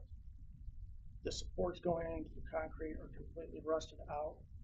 The concrete balcony is cracked. The steps are about to fall in, apparently. After I issued the order, some of our fire emergency services informed me that they couldn't even use their cot to go up and down the steps because the steps started falling under the weight. So I shut down the second story of the Red Rock. They're going to have a structural engineer come in and verify that what needs to be done.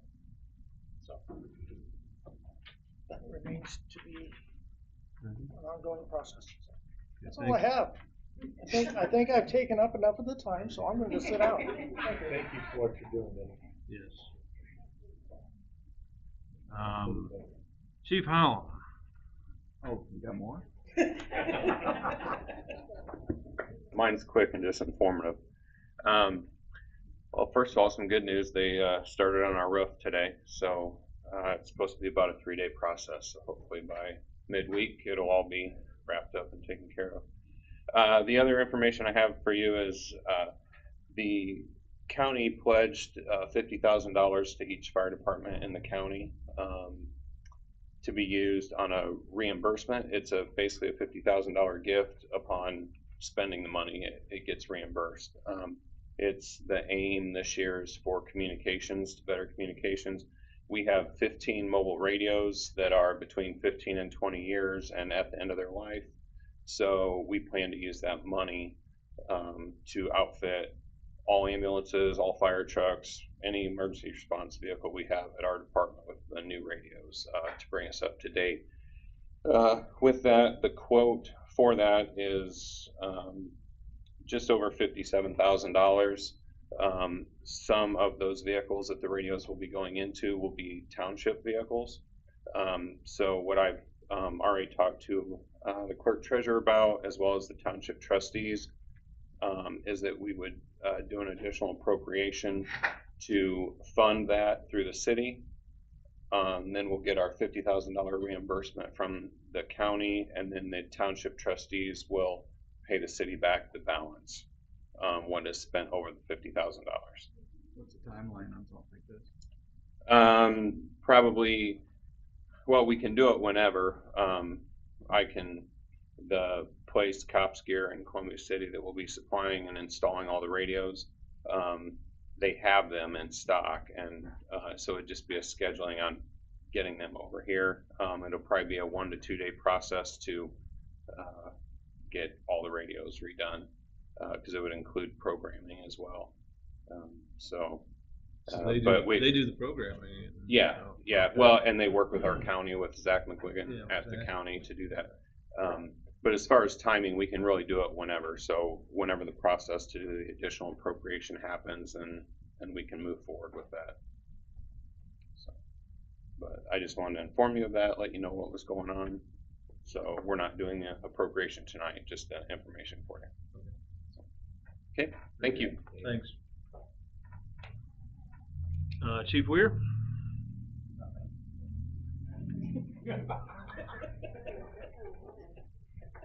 Street Superintendent. Thank you, Your Honor, I have nothing to say. And Mike Kellens with our cemetery. I have nothing tonight. And Mike Height with our Parks Department.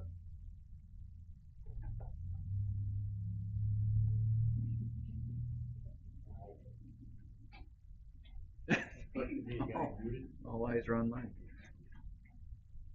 He did tell me earlier that he didn't have anything this evening, so I'm gonna move right along. Bill Shaley with the airport. No, thank you, Your Honor, thank you. City Attorney, anything further? Nothing else tonight. Madam Secretary.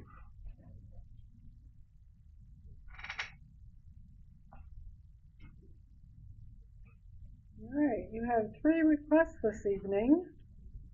Your first request is to close Michigan Street from LaPorte to Adams Street on Saturday, July 19th for the annual Downtown Tractor Show. And that permit has been secured. The request comes from Laura Mann, Promotion of the City Coordinator. Move to approve. Second. A motion and a second. Any further discussion? Hearing none, all in favor say aye. Aye. Your next request is also to close Michigan Street from LaPorte to Adams Street, this time on June 19th. This is for the annual downtown kickoff to summer event. The NDOT permit has also been secured for this. The request comes from Laura Mann, Promotion of the City Coordinator. So moved. Motion and a second. Any further discussion? Hearing none, all in favor say aye. Aye. Those opposed, nay. Very good. Your final request this evening is again from Laura Mann, Promotion of the City Coordinator. She is requesting the checks for the Mayor's Summer of Music concert series for the entertainers be paid at the night of their performance. Those show dates are July 4th, July 11th, July 18th, July 25th, August 1st, August 8th, August 15th, August 22nd, August 29th, and the final on September 5th. A motion second. Any further discussion? Hearing none, all in favor say aye. Aye. Those opposed, nay. That is all I have. Thank you. Very good. Thank you. Approval of claims? Anybody would like to make that motion? Do we have something else there? I don't think so. Table? Yeah, well, just, I thought you knew this. We tabled the request to place the dumpster by the French Press Company, coffee company, until Jeff's gonna work with them, and there's a few other people that are interested. I think they're gonna be interested, and give us a little bit, we gotta gather more information. We haven't had time. I don't know what he does, but he didn't have time. So, we need a little more time. So, that's why it's tabled. That's okay with everybody. I thought we talked. We did.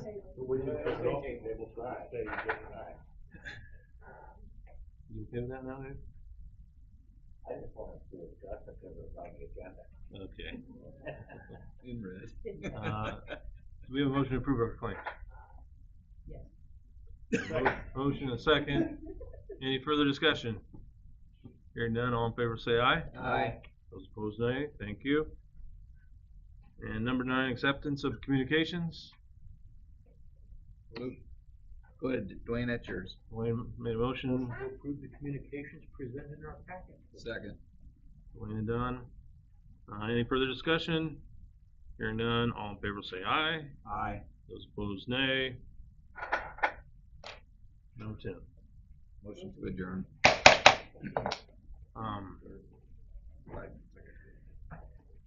4 or 5 minutes, we'll start up again. Yeah, I know you're there, Mike. Okay. I'm in your way, girl. Did you just wake up?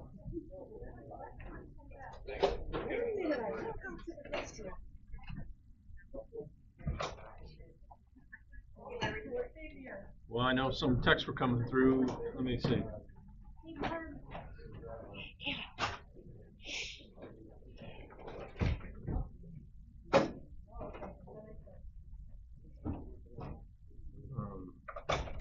I got like two different texts. One with you and that's what you want me to know. That's what I want you to know.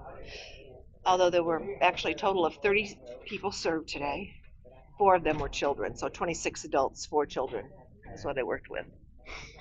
We have places for everyone for 1 week or more, depending on the circumstances.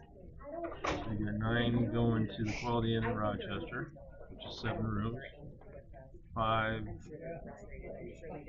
staying at the Days Inn, of which 2 are paying their own way. And For your Sister Connie. Actually, 2 rooms for Sister Connie. 2 guys are in the same room. So 3 guys, 2 rooms. Working on getting into a Southland. Paying for Rochester and Southland.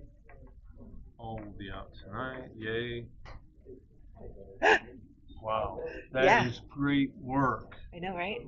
Seriously. Right. You did all that. Sister Connie's got her van loaded and they're on the way to Rochester now. That's amazing. Very good.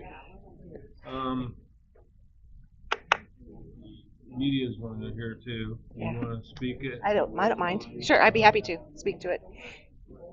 Should have had you up during the board work. Well, I just got that done.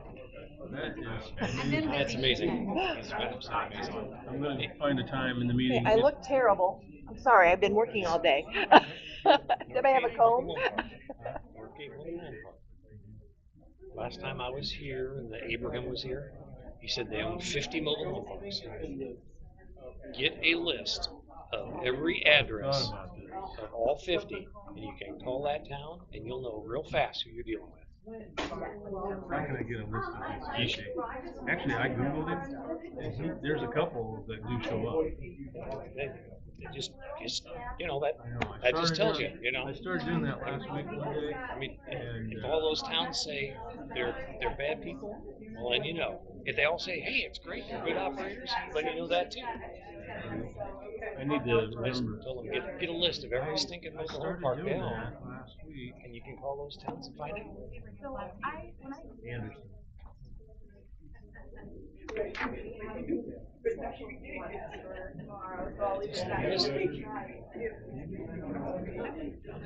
I'm busy right now. Okay, I'll do it. I just confirmed with Donnie Davidson, which I kind of knew this. There are no fire hydrants in that park. And there's no way to do them unless you replace the water system with bigger lines. That's dangerous. It's very dangerous. I don't know who's responsible for that, but that's bad.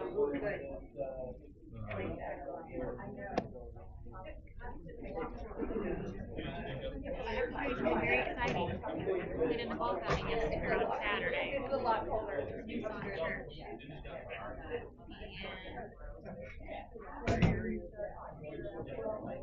Where's my picture?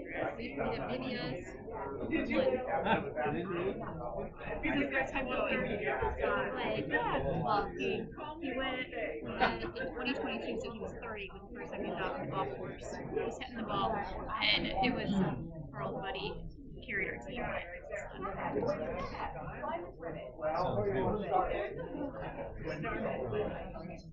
Is that like the church? They have a big outing. Permission to approach the bench just briefly. There's a book of texts in there for you to look at later, but I know it's present by everybody in town. Was it really that tight? You couldn't have voted? I'm a little baffled. When I saw him, it made me realize I have a history with him. And I have a history of running from him in that building. Then you need a new tiebreaker. New tiebreaker. New tiebreaker. Oh. Yeah, that's right.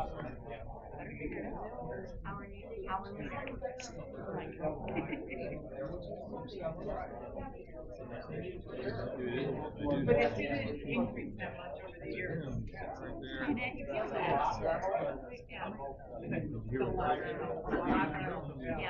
Yeah. I know Bob.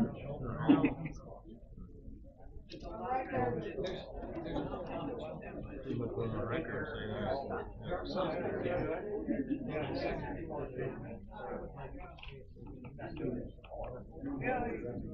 Well, we got, you have what now? No, give an update on that.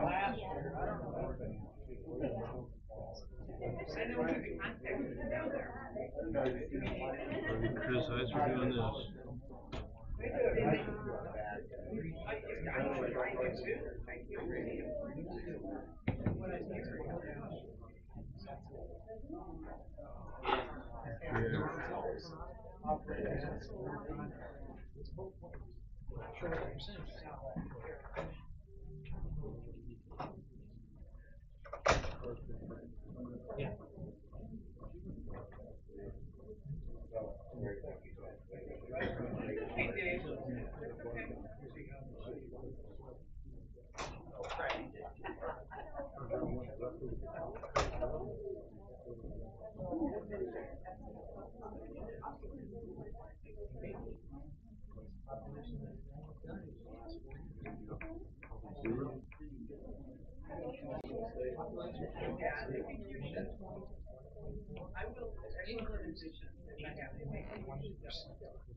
Need your wife at home, Dave, or, you know, come on.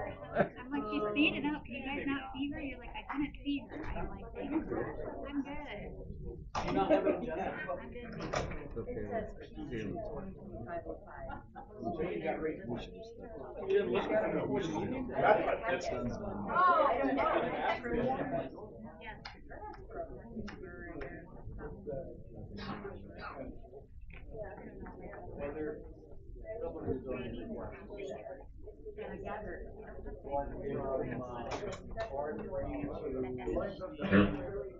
Alright, here we go. Hey, good evening, and thank you for being patient. I'd like to call to order the June 9, 2025 Common Council meeting. I'm not sure which one of you would like to. Would you pray with me tonight? Our gracious and loving God, everyone here in this room is special. We come with passion, we come with needs, we come with purposes, we come with grievances, and all should be heard and respected. We ask that you be with us during this time tonight as we work out things in our city that are very near and dear to us, and capture our hearts and the fire that we need to make this town a better city, the best that we can give. We need you to be a part of that, and we ask that you be with us as we make decisions tonight and conduct this meeting. We ask that you be with everyone here and keep us kind and civil. These things we ask in your name. Amen. Amen. Thank you. You'll join me in the Pledge of Allegiance, please. I pledge allegiance to the flag of the United States of America and to the republic for which it stands, one nation, under God, indivisible, with liberty and justice for all.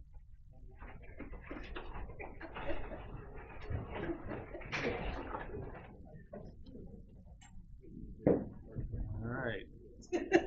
Roll call, please. Councilman Culp, I'm here. Becker, Here. Redwall. Here. Longenecker. Here. Milner. Here. Morrow. Here. Star. Here. All right. I'll entertain a motion to approve the minutes from our last meeting, please. So move. Okay, we have a motion and a second. Any further discussion? Hearing none, all in favor will say aye. Aye. Those opposed, nay. Very good. Public hearing for additional appropriations. So I need a motion to open the public hearing, please. Motion to open the additional appropriation. Second. Okay, we have a motion and a second. Any further discussion? Hearing none. All in favor say aye. Aye. Those opposed, nay. All right, as advertised in the Pilot News, the additional appropriations are, there are several. First, in the financial board, under other services and charges, in the amount of $325,000. This is for the local match for the Heartland Art Center. We have 3 in city properties. One for other services for $80,000. This is for the fire and police station study. Also under city properties, other services and charges, $17,000 for the fuel monitoring system for the warehouse that Mr. Marquette spoke to you about at your last meeting. All other, also in city properties is capital outlays for $70,000. This is for the acquisition of right-of-ways for the Harrison Street Trail. From the rainy day fund, $100,000. This is a partial match for the CCMG matching portion for the paving projects for this year.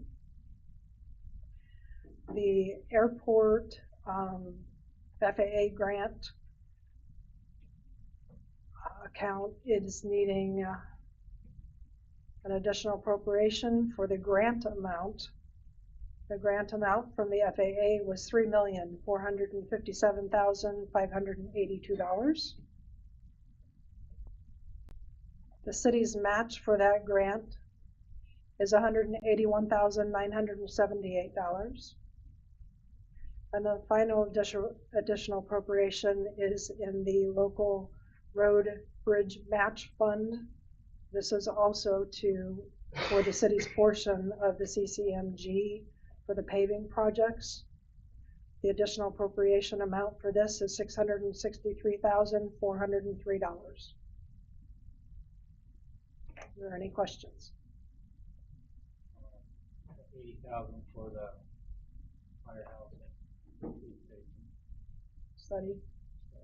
Yes. Is that what was presented before? I thought there was some conversation about that being less. We're putting 80 in there, but we anticipate it being 40 to 60. So, but we put 80 in there so that, I guess. So I wouldn't have to come back and ask for additional appropriation if it went up to 80.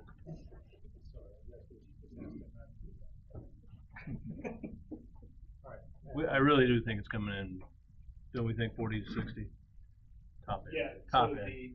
the revised proposal we got, is down to 60,000, but we're looking at other options that may be less. Yep. I thought we weren't taking any money out of rainy day. This is $100,000 for the match for the paving project.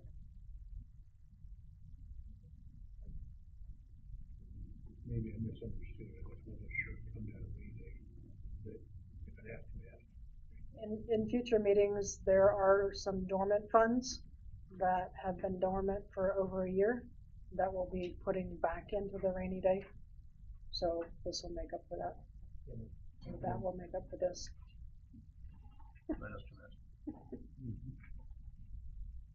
Any further questions? And everything's been looked at. I mean, we pulled all this and the funding's all there and.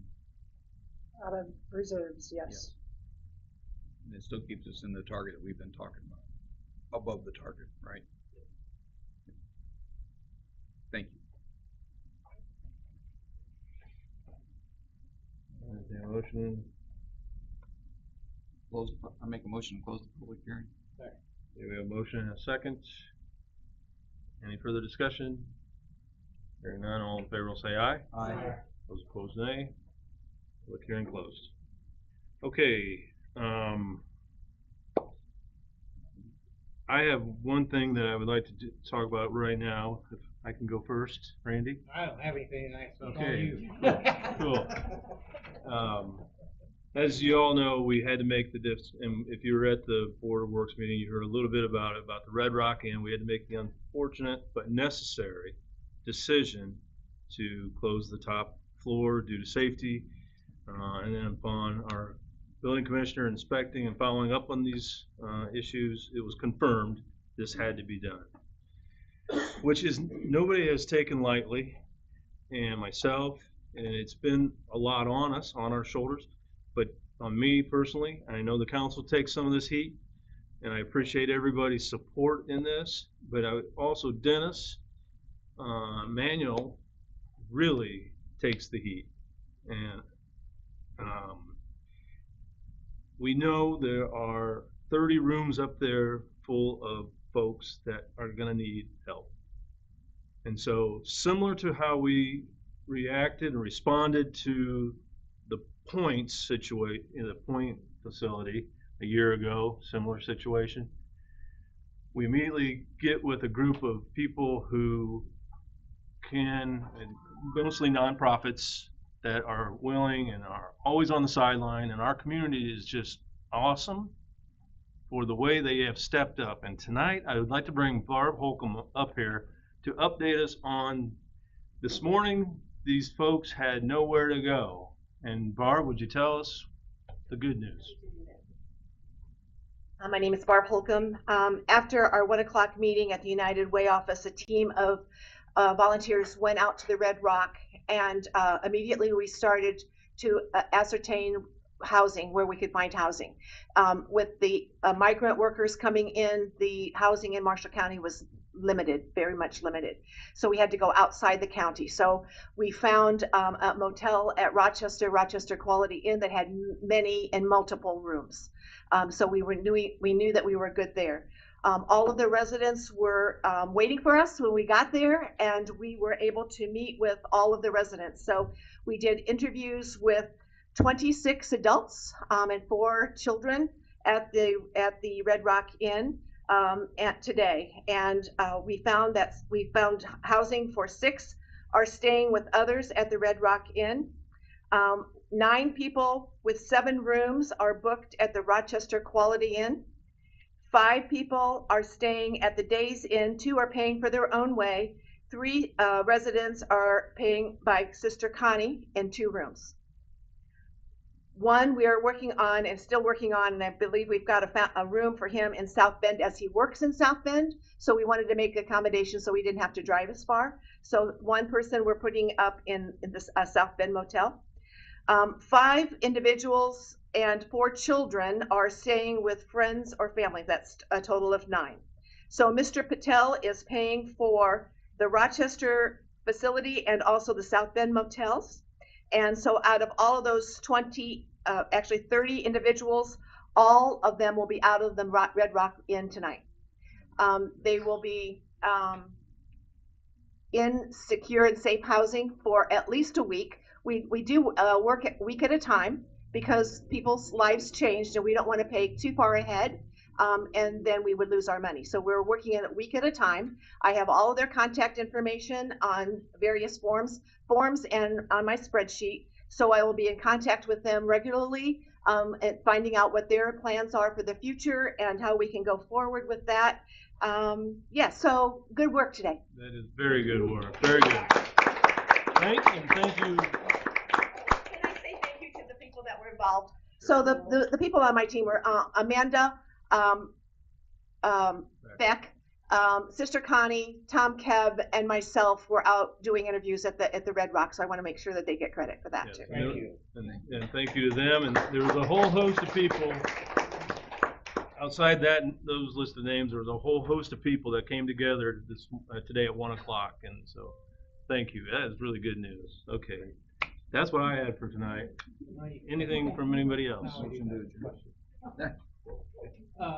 Because there's a concern from what I heard, I guess, Dennis, and just kind of bringing this up. So the balconies and the stairways, I mean, is it safe for folks to be walking underneath those to go into the rooms that are below those? I just, or has that already been addressed? Just wanted to sit down the rest of the night. Might be too much for that.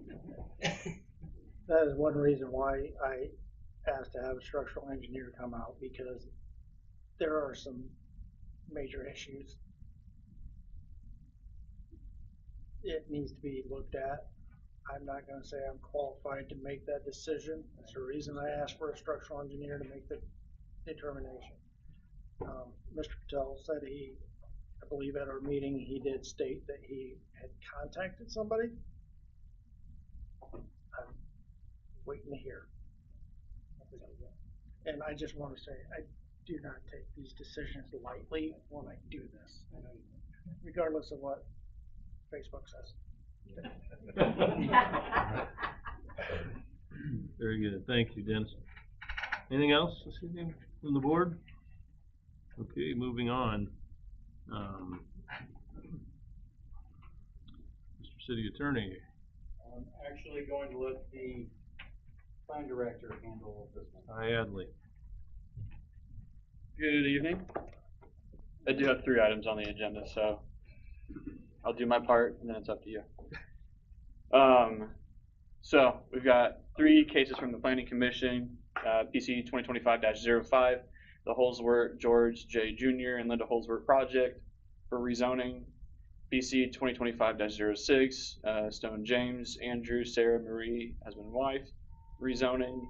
And PC 2025-07 for the Plymouth Planning Commission for an amendment to the zoning ordinance.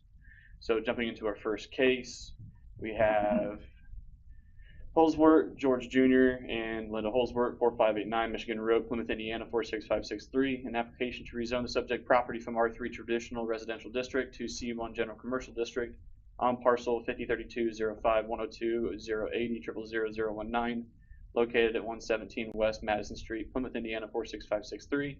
Zoned R3 Traditional Residential District. Yes, I do read quickly, and if you want me to go back and reread anything, please let me know. So the request for this project is the applicant is seeking to rezone the property from R3 Traditional Residential to C1 General Commercial. The subject property is highlighted here in bright blue. And as you can see, that same property is in blue rather than in the red pinkish color. And that's what they're seeking to amend, is to change the color of their lot from blue to red. Going to the property, we took pictures out in front, up and down the road, and then we panned across on a couple different sections to show you what it looks like. So for the analysis, the applicant is seeking to rezone their property and restore the zoning back to commercial. They indicated that the property has been commercial for 75 years. Specifically, they are requesting to rezone the property from R3 Traditional Residential to C1 General Commercial. In the early 2000s, the city undertook a mass rezoning of the city, which resulted in corresponding mass rezoning of the city itself and rezonings to align properties with their associated uses. This is the latest application to align the property use with its associated zoning district. There is a 40 by 60 pole building that is used for associated ancillary services for a local automotive dealer. Most of the adjacent properties, as you get closer to Jefferson Lincoln, are zoned C1 commercial. While discussed at the Technical Review Committee, there were no initial issues discussed due to the rezoning easily aligning with the adjacent property and that the historical use of that property. So the decision criteria that the Planning Commission took into consideration included the comprehensive plan, current conditions, desired use, property values, and responsible growth. To kind of make it as simple as possible, you're rezoning the property, and from a use standpoint, you're going to go from the left-hand side R3 with all the permitted and special uses to the right-hand side, which is the C1 list of permitted uses and special uses. amongst setbacks, those sorts of things, but it's easiest to show what those land uses can or could be. So it's now up for council's determination with planning commission's recommendation of approval 9-0 last Tuesday, June 3rd, with staff's recommendation of approval as well. Entertain any comments, questions from the council? Is that one of those where letters had to be sent out to the following neighbors or anything? Yes. So the first case and second case you're hearing this evening all received letters within a given distance under state statute. We had different responses for different cases. This one had less response than the next one. But nothing in particular is stepping out on this case. So I'm assuming this is grandfathered in, it's been there stuff. I mean, that's been there as long as I've been alive. So what had happened when the city rezoned? No comment. But what had happened is when the city rezoned the entire city itself, there was a mass rezoning series along Harrison, including the Foundry and several other properties on the north-hand side that were all zoned to industrial. North of Harrison, south of Harrison was residential based. That's kind of where you had all the residential on the north-hand side of Harrison up against the industrial park area. Those all had to be rezoned back to a residential-based zoning district. Those all went through. Likewise, the Foundry was on the south side of Harrison, which received a residential-based zoning classification under that mass rezoning, and it got rezoned back into the industrial category. So this is the latest in a very long line of fixes. And if you want to kind of point it out, the property at the corner of Barron Brook and Madison also has the same issue, but was not a part of the application or anything along those lines. So should they want to do something in the future or bring a new business into that facility, they will likely have to go through the same process. I'll make a motion that we change the zoning PC 2025-05 from R4 or 3 R3 to C1. I'll second. Okay, we have a motion and a second. Any further discussion?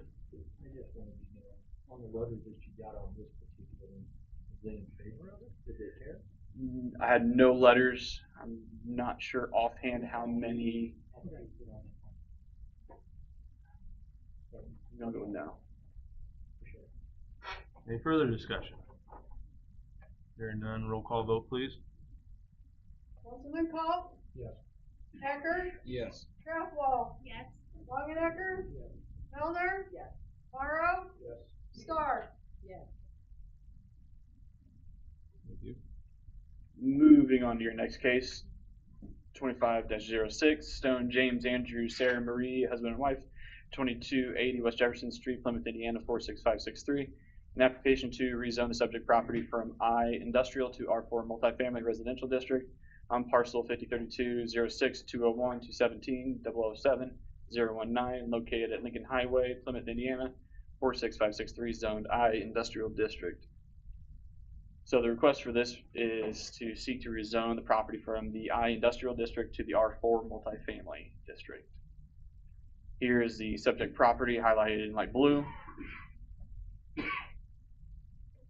And then again, you can see how the yellow hash cuts through that space and continues west along the north side of Lincoln Highway and then up into the northern Oak region. Everything to the east-southeast is either commercial or the mobile home park is zoned MH. So looking up and down the roadway and then into the subject property.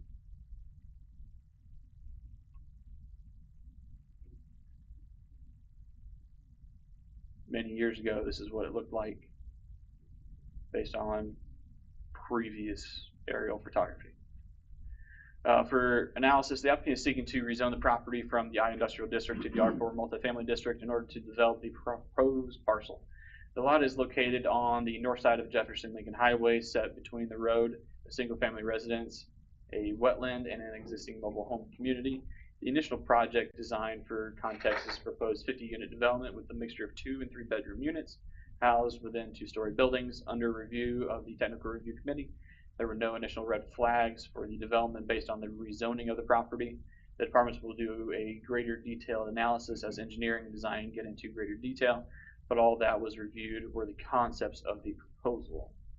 So the decision criteria that is before the planning commission as well as yourselves includes the comprehensive plan, current conditions, desired use, property values, and responsible growth. So for reference, the left-hand side is what the district is zoned today, is the I industrial district, and all those permitted uses are allowed by right. The special uses are those that require BCA approval. And then likewise, if it were to be rezoned, it would be going to the R4 district, which on the right-hand side shows you the list of permitted uses and the list of special uses.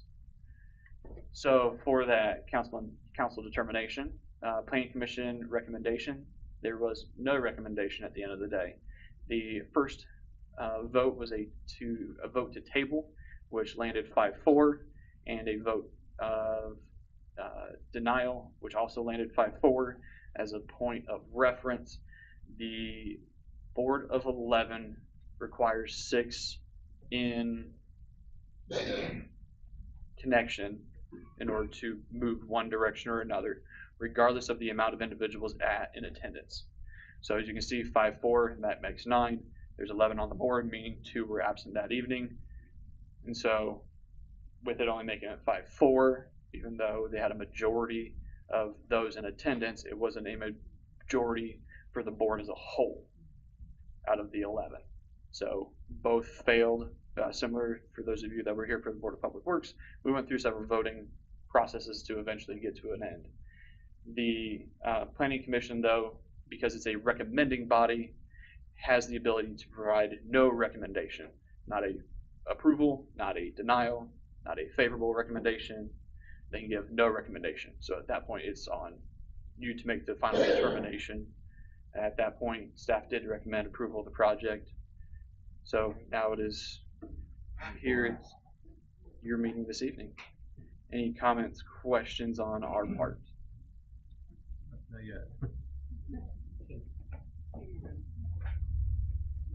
Can we talk about the project that's going in to see? Well, with us this evening, that'll be next. So the applicants here, as well as the property owner, they can answer any questions that you wish.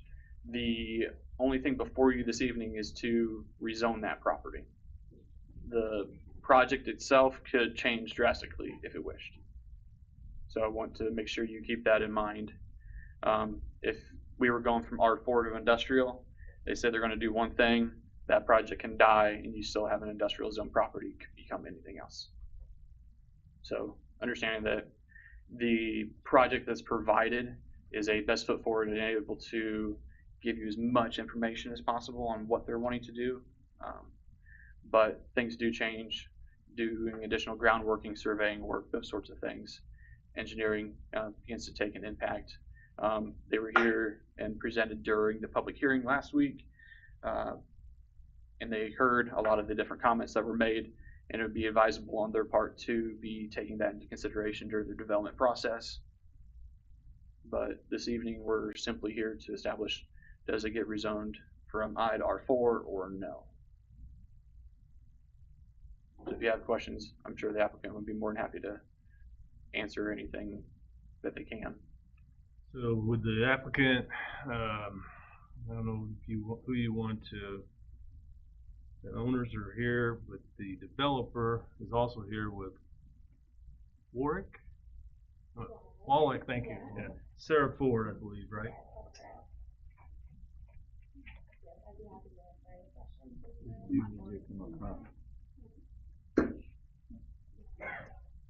So please give us your name and address.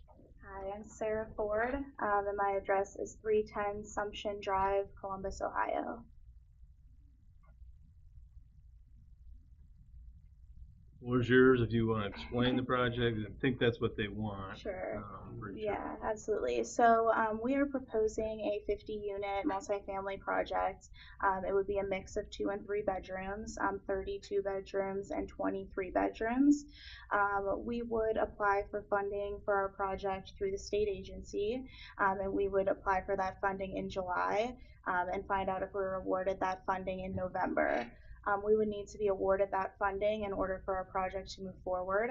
And if we are awarded that funding, then we would plan to start construction summer of 2026, and then completion would probably be early to mid 2028.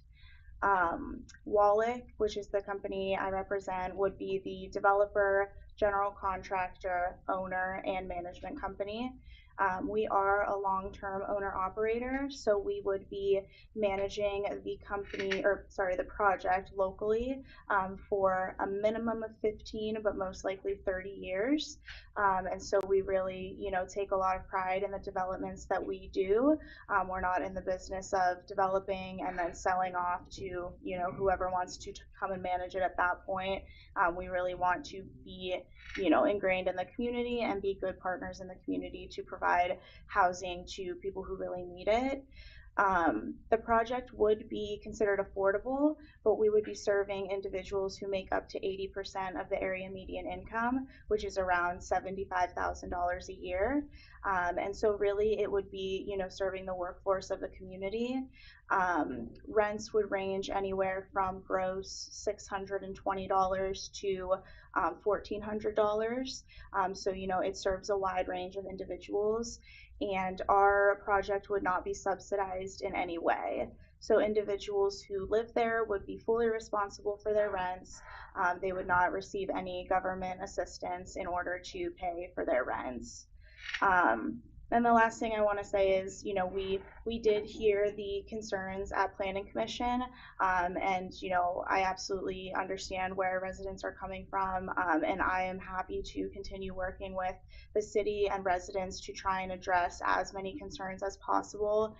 We are very early on in the planning process, so we have a lot of time and flexibility to be able to make changes to our plans to try and address as many concerns as possible. I did try and kind of highlight those in an email, but would be happy to further discuss any of those specifically and answer any further questions. You did send an email to everybody. Yes, I did. Did you? Okay. I just, a couple questions. First of all, thank you for your interest in Plymouth. And so my question becomes, what drew you to Plymouth? Yeah, so, we as Wallach have a growing portfolio in the state of Indiana. We have 14 existing assets across the state. We're based out of Ohio, but we've been in the state of Indiana for, over 15 years now. And we really want to grow in the state. Plymouth is an area that's really highly incentivized by the state agency. And so, they kind of set the stage for where they think housing is most needed, and then they rely on us as the developer community to go into those communities, build those partnerships, and make the housing actually come to life. One of the statistics we read is that, over 20% of the renter community in the city of Plymouth is actually rent burden or paying more than 30% of their income towards housing. So I think that statistic kind of emphasizes really there is a strong need here for that affordable housing. And so, we were really just drawn to kind of the small town feel, but also, there is that population who really does need this type of housing in the community. And so, like I said, we take a lot of pride in the projects that we do, and we really want to be kind of that good neighbor in the community. Consistent with what a lot of our industrial manufacturers talk about. Randy, you attended the meeting. I believe Charlotte did as well. Can you kind of give your thoughts on it? Well, it's always my concern about subsidized housing or low-income housing. We're just looking at this more. It's not that wheelhouse, it's a hiring wheelhouse that home or ownership. As we all know, we all have a concern of rental properties and high rental property in the community. We talked about Northgate, we talked about The Point, we've talked about all of those tonight. So those are like probably my high concerns still. We all know we need housing. It's where we have to make that decision of what type of housing that we think is right for the community. And being that supportive neighbor. So just that kind of. I would add, I mean, just basically like what he said, you know, it's refreshing. You know, we have a lot of higher end rentals. We have a lot of, you know, subsidized housing. I think kind of finding something that, you know, to meet in the middle, which is such a need in this area. We're kind of having the ability to do what's been asked for. I guess we've been through this several times. One of the questions I have is, you've made the between 620 and 1400. That was told to me once before, and it totally changed. Is this something that when you get into this that happens? Is this going to change, or and become less? Or I mean, I understand not holding you to that particular price, but at 1400, which to me would be more of a higher end, instead of backing down the project and then deciding that it's not, it's going to be more of a lower. Yeah, no. So when we make our submission to the state agency, we are kind of locked in at that point to whatever we commit to them. And furthermore, one of the reasons that we have elected to do that wider range of incomes and rents is the state agency incentivizes that. And so they give points basically on your application if you elect to do that income skewing. And so we wouldn't change it, one, because we feel that there is really a need for all of those different income brackets, but also it would make our application less competitive and less likely to get funding. So it's really kind of like a no-brainer that we elect those income bands and then we stick to those rents moving forward. To your point, they may change a little bit just based on what our market study comes back with. If the market study says, hey, you got to reduce your 1400 to 1380, 1350, we can definitely make those sort of small adjustments, but in terms of the income bands that we're targeting, that will not change. That's correct, yeah.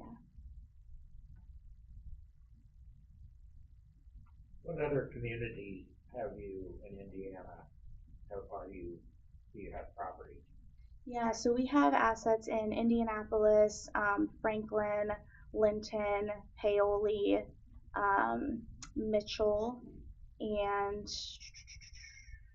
there might be a couple more, but I believe that is all of them. So mostly in central and southern Indiana? That's correct, yeah.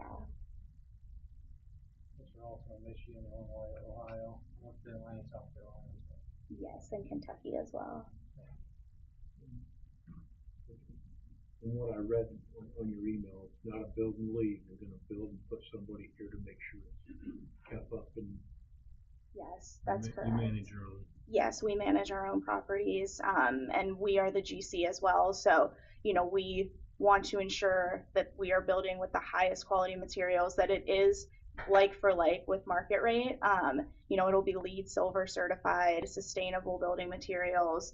And so we want to ensure that not only are we constructing the highest quality, but also we are the long-term manager. We will have our staff on site managing maintenance, to ensure that it is kept how it should be kept. You know, it's really, I've looked at through your email that you have. It looks like you have brick and mortar, you have siding. I mean, you have. Is there any the outside structure? I mean, what you're looking at. I know it's early, but yeah. We don't have anything 100% nailed down. The state agency does set design standards. So typically our exterior is either vinyl, brick, typically a mixture of both. Sometimes we'll do hardy plank, but those are kind of our go-tos for exterior.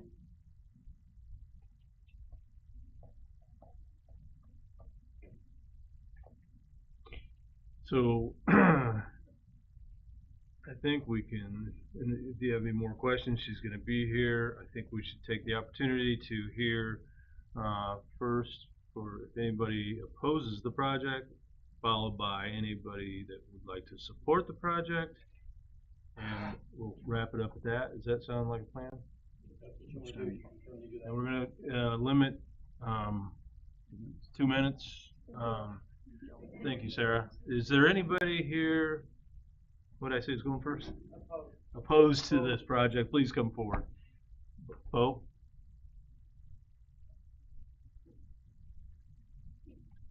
Bo, state your first, last name, and address, please. My name is Bo Lutton. I live at 2312 West Jefferson Street.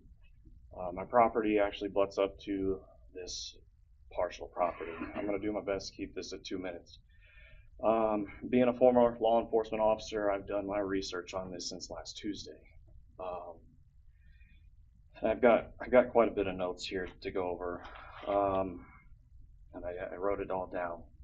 A couple bullet points here. Increase traffic and safety with this going in there. This lot is not big enough to maintain this development. Negative impact on the surrounding of our property values is going to go significantly down. I do not want to walk out my back door and look at apartment buildings. The crime and density correlation, this is the one I really want to touch on.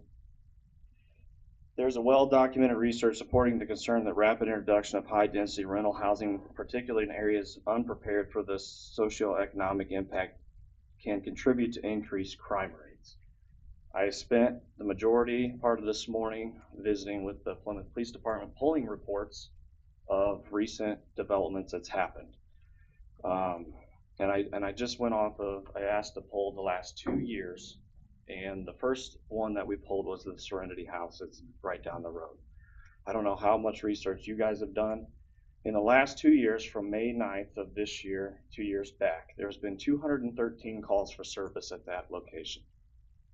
That is 2 calls per week that law enforcement and fire is going to that, ranging from all different kinds of things. 33 cases have been pulled in the last 2 years.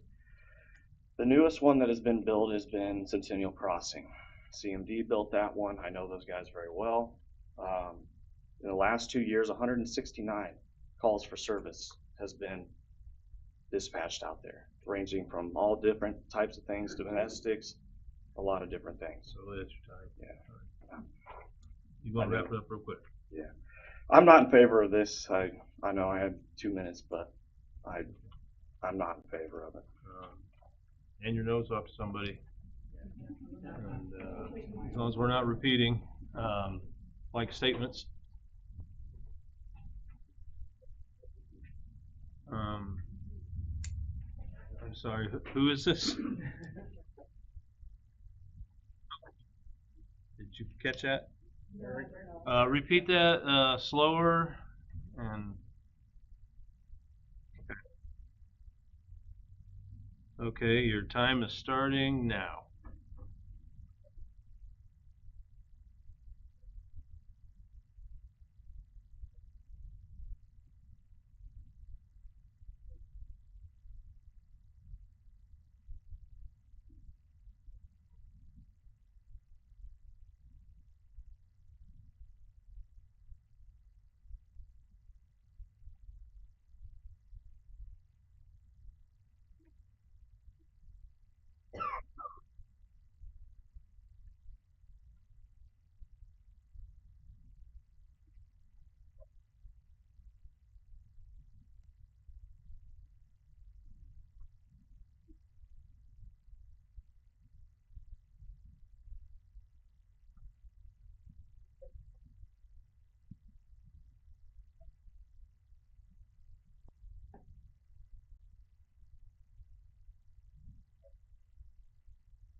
Okay, thank you. Next. you're gonna get a chance at the very end. Good evening. My name is Stephen Tremonti. I live at 2400 West Jefferson. I bought Roy Roush's home. First thing I did when I and my wife looked at the home is we went to all our neighbors to see who was going to be our neighbors. Can't always pick your neighbors, but we had some great neighbors, and we still do. We see them every day. We talk to them almost every day. R4 is high density. We're talking up to 300 people that will move in and live there. You know, at the same time, you're looking at least 100 cars. Yep, 2 for each household.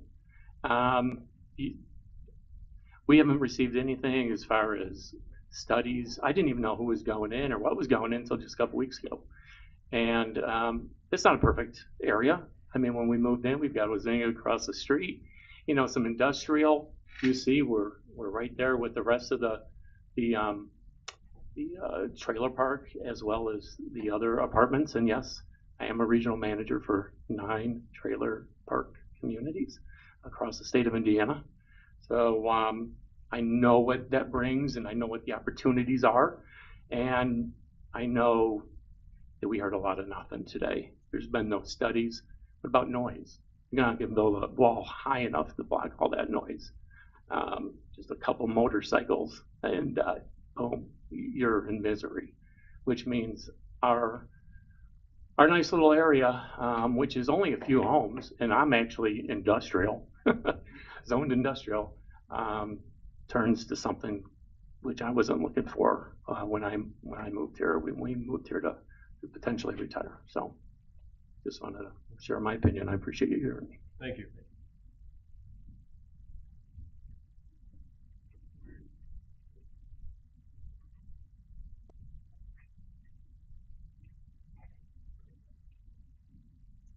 Thanks for the opportunity to talk with you about our concerns. I'm not with this project, I'm against it. My name's Mark Kaiser. I'm at 2348 West Jefferson Street. 1995, we purchased that house. There was no other houses around us. With some great neighbors moved in, and we've, for the last umpteen years, have enjoyed great peace, great security, and very little trespassing. And my concern about this is that we're going to lose that now. That's all I've got to say. I do have one other question. Does anybody know how much a room at Red Rock costs per month? Yeah. Was it at what, $800? $800. That's all I have to say. Thanks.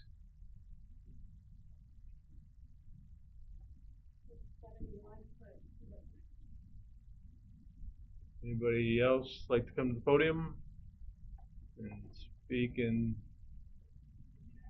against the project? Yeah.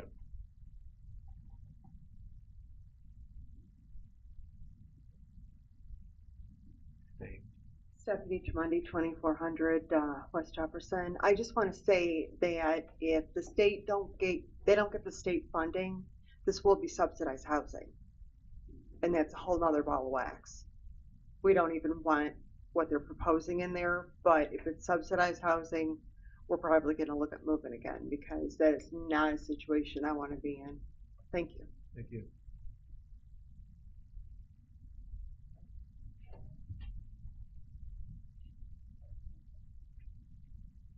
Neighbor girl. I'm Kenzie Lutton, and I live at 2312 West Jefferson Street. I'm his wife. Just to touch on what he said, they made a point to say that they will have someone that lives here to maintain the buildings. They actually have quite a few lawsuits against them for lack of care of maintenance for all of their property buildings. They are known for their low income and subsidized housing through all the states that they've already listed. So that's essentially what they're building, is subsidized housing. And I don't want that in my backyard. So thanks. Thanks, kids.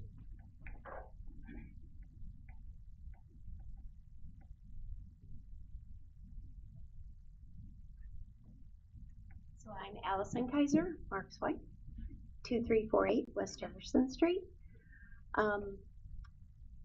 First of all, the traffic, we were told there haven't been any traffic studies done.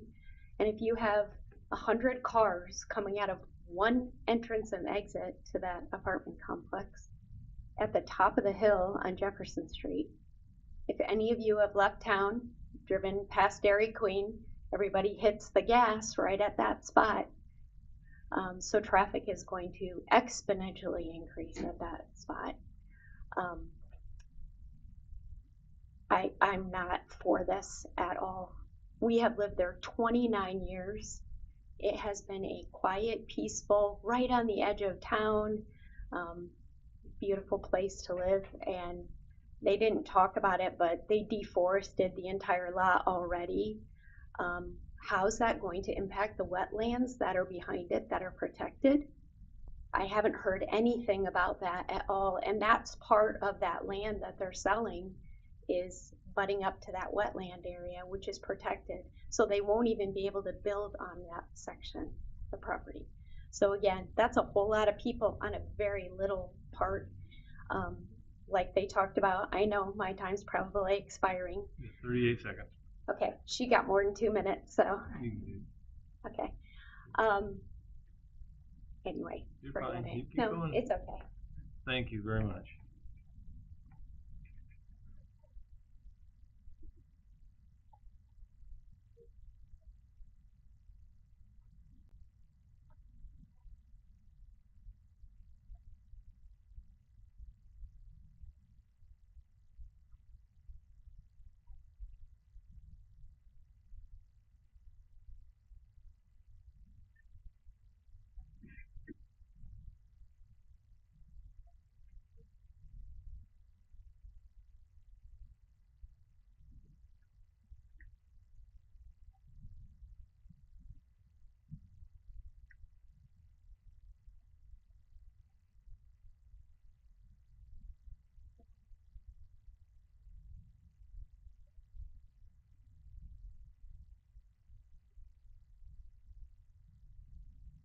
Thank you.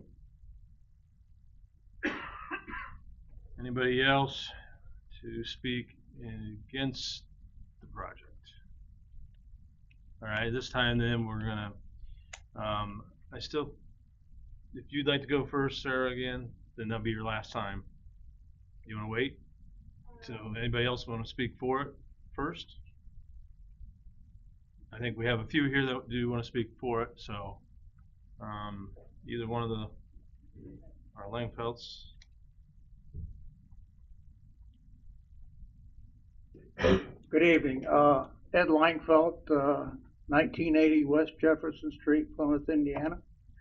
We own our company owns the building right next to the property, which would be the Fastenal building, and then we own several buildings east of that property we're talking about. We're really talking about rezoning this property from industrial to R4. So when I built that building in 1980, that was a vacant woods at that time on the other side, and the area really hasn't developed all that much until now. We do have transit or Ozinga now, but probably the reason that was all industrial zoned at the time is because of transit mix. They started in 47, and when they did the plan, that was zoned industrial, so that's why we're looking at industrial zoning right now. But I in favor of the board considering changing that to R4. And basically, I think it's a good fit for that area if they do a good job as far as building those apartments in there, because if you leave it industrial, you could have another transit mix across the street or a trucking company. You need to wrap it up, please. Okay, so I would ask the board to consider, zoning that to R4. Thank you. Thanks, Ed.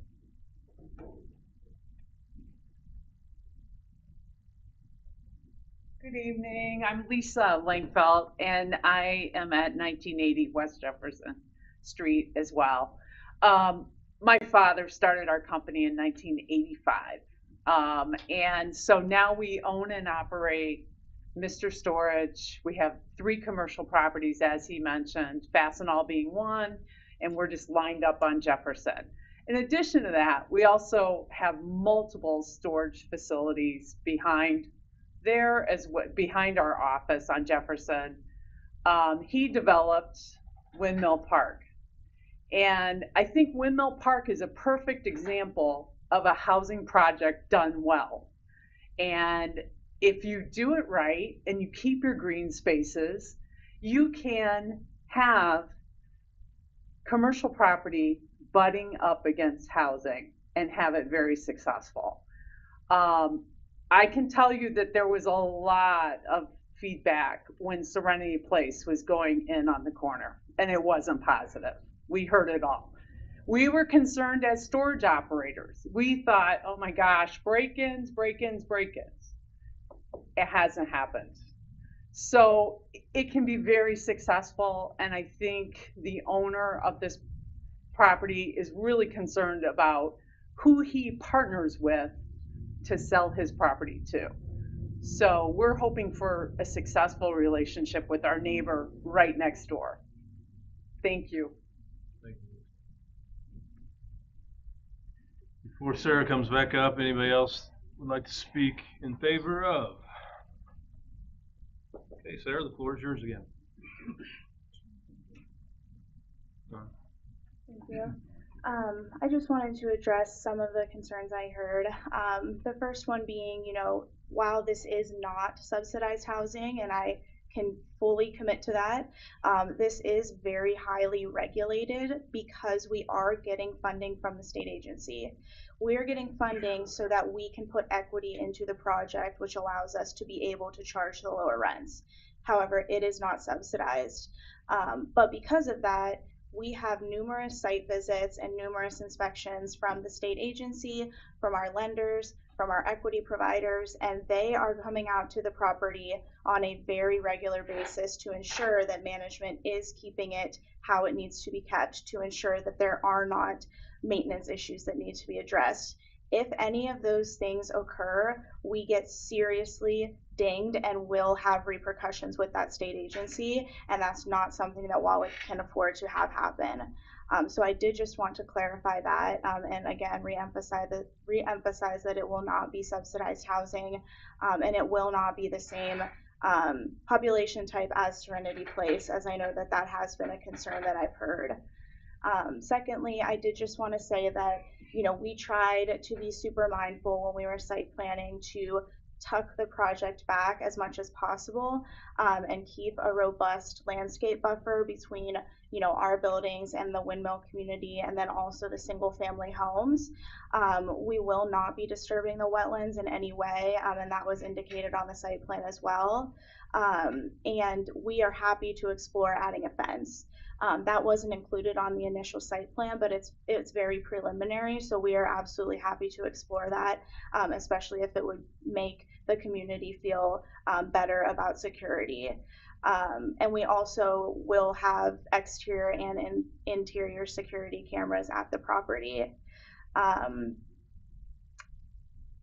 think that was all I wanted to say, Okay, so let's thank go you. a little long because I thought they might have more questions for you. So I have a question for Ty. What makes a house subsidized housing compared to what they're telling us right now? What's the difference? So what's the difference between regular? Correct me if I'm wrong, just to make sure. When you get into, just as an example, when you construct a house, you're looking at, call it a $300,000 loan, where you're able to reduce rent costs for that house. Say you get a grant for $100,000, you're now renting against a $200,000 house rather than a $300,000 house.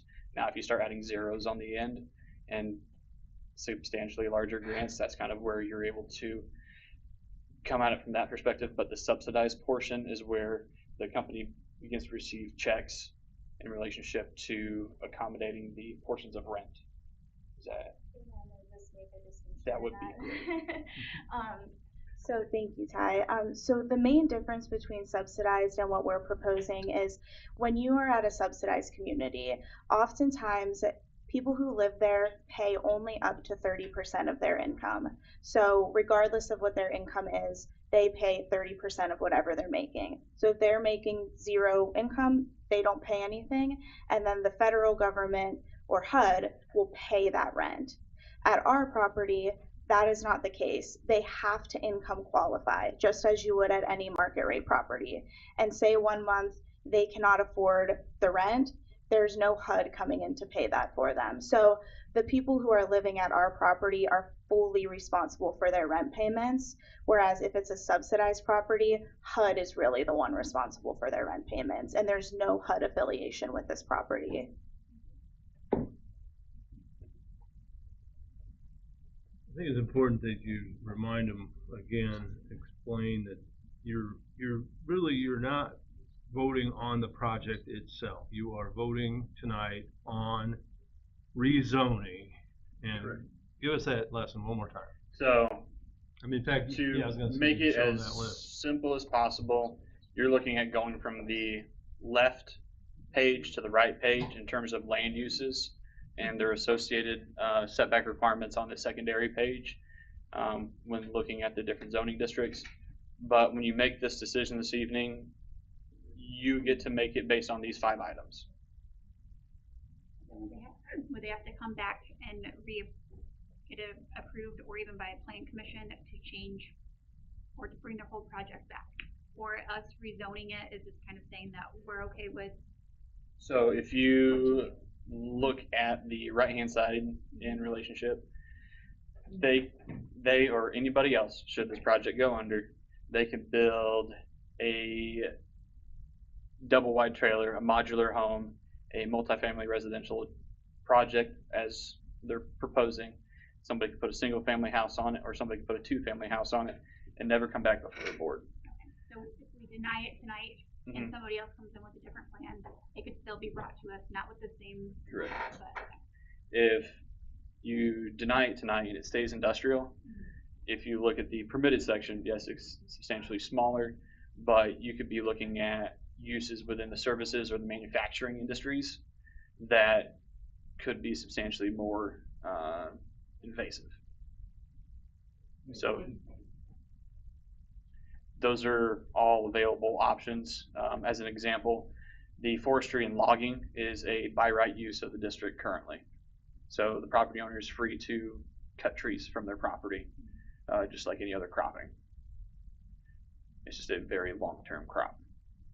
I don't know if this is possible, but you're applying for the grant after the zoning would be approved. Is it possible for us to approve the zoning contingent on the success of the getting the project approved for the grant? It's not like a variance where the ability to revert is simple. You could look at commitments, but those get very, very reverting because we're not making a change until the project is approved. So part of their project being approved through the state is getting a letter authorizing that their use is available. So they have to have proper zoning or proper variances in order to have their project go forward. If they don't have the zoning in line before they put their application in, they might as well result in a 0. That project is signed, you can't create a contingent zoning classification that does not already exist within the current zoning ordinance. So the short answer to your question is no. The only thing we get to do tonight is, do you allow it to go R4, yes or no? And that's the end. as much as we can sit up here and talk about the project itself specifically. The only thing before you is, does it change to R4, yes or no? Quite interesting. Some of the residents did bring up about modular homes again, so even if we did change this, they don't move forward, modular homes going, some of those residents said they would be in favor of that, so. My thing is, it's a very busy street right there, and adding all the extra traffic, But semi running out there, so there's argument both ways. Right.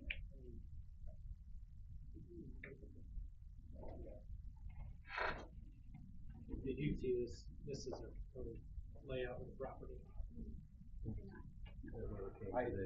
I want to add from a legal perspective, just to clarify, you've heard a lot tonight, you've heard some about the project, you've heard a lot of concerns of the neighbors, but just to emphasize, maybe simplify what Ty said, the real question tonight is, do you think it is more appropriate for that parcel to be an industrial zone or a multifamily residential zone? That's really the question before you, industrial or multifamily residential.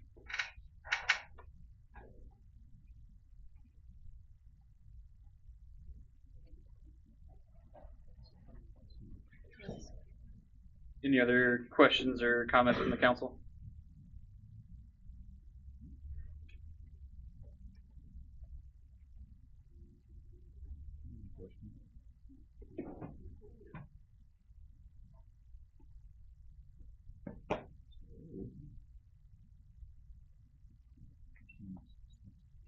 In terms of public input, this was the most talked about one in Tuesday's meeting.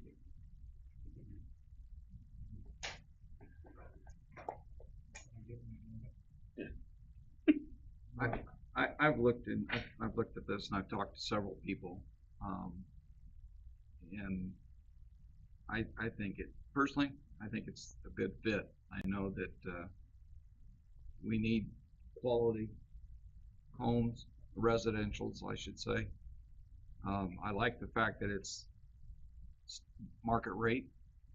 The site plan that I looked at, I think is good. I've talked to several members from the Plan Commission. I'm going to make a recommendation that we approve PC 2025-06. Okay, we have a motion to approve. Is there a second? Second. And a second. Is there any more discussion, any more questions? Hearing none? I guess I might as well say what I gotta say. Okay. Bo, when you talked about the Serenity House, you know what I've done for 31 years. That comparison of that particular place and how many times they've been there, do you know how many times they've been there in the past 6 months? Because that was addressed by the city police department, fire department. And I'm not saying bad, good, or wise, but to me only, I'm just saying it's not a very good comparison. I'll talk to you on that if I can. If you don't care. I'm not talking about the residential part, the zone part. You gotta come to the microphone, please.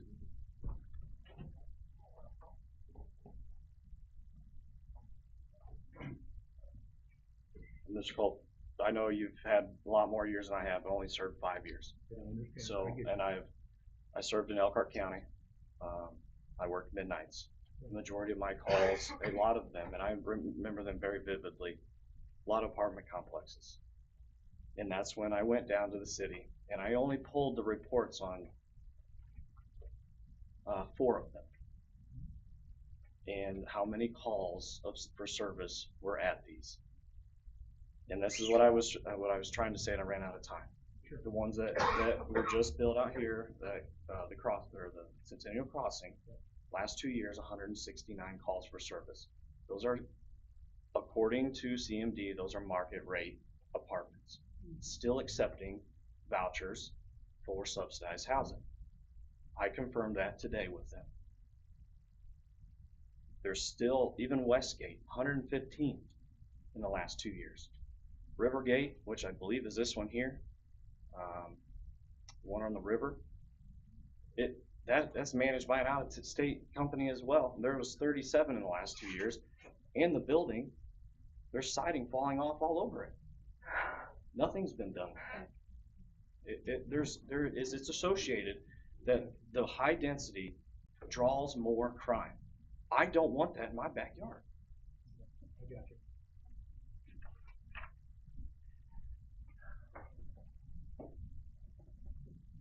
Back to what we're voting on, one more time.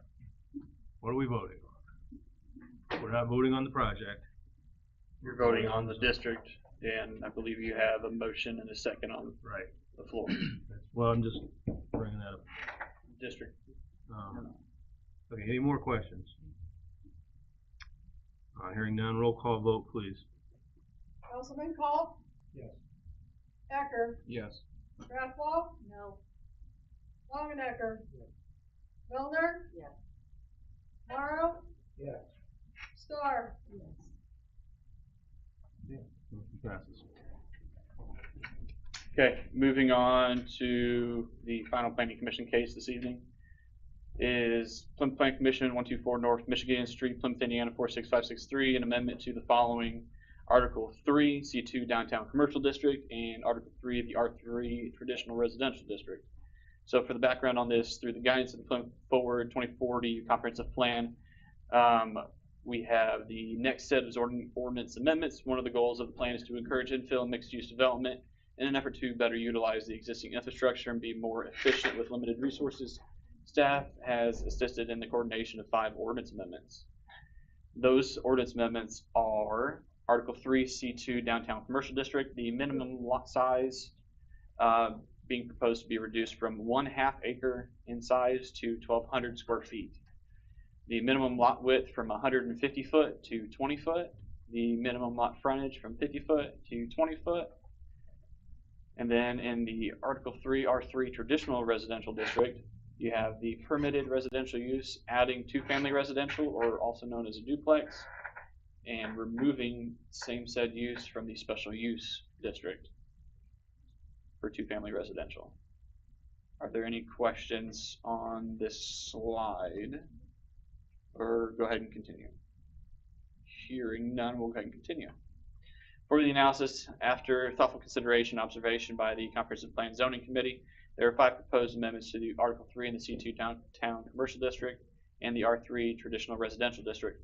For the amendments within the C2 Downtown Commercial District, they are making the necessary and logical adjustments to account for lots that would fit in a downtown, not larger lots that would be found in strip commercial development found along a highway. It would be unlikely to find, let alone divide a property to meet the 1/2 acre lot size, 150 foot of lot width, and 50 foot of road frontage.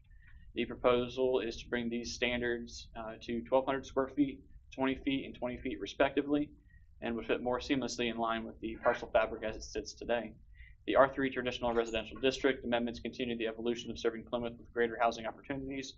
Because of the amendments in earlier 2025, the next progression is to move 2-family residential units from a special use to a permitted use classification. Therefore, the amendments as proposed from the Zoning Ordinance Subcommittee are before the Planning Commission in belief that they will assist in the implementation of the Plymouth 2040 Comprehensive Plan. And now it's up for council determination with Planning Commission's recommendation of approval, 9-0, and staff and subcommittee's recommendation of the proposal. Now it is up for your determination. Any comments, questions? I'll make a motion to approve PC 025-07. We have a motion and a second. Any further discussion? Any questions? Hearing none, roll call vote, please. Councilman Culp?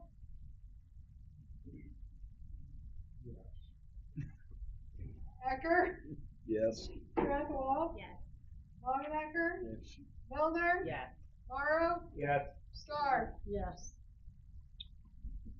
That's everything I have this evening. Thank you, Ty. Thank you. Okay. Madam Clerk Treasurer.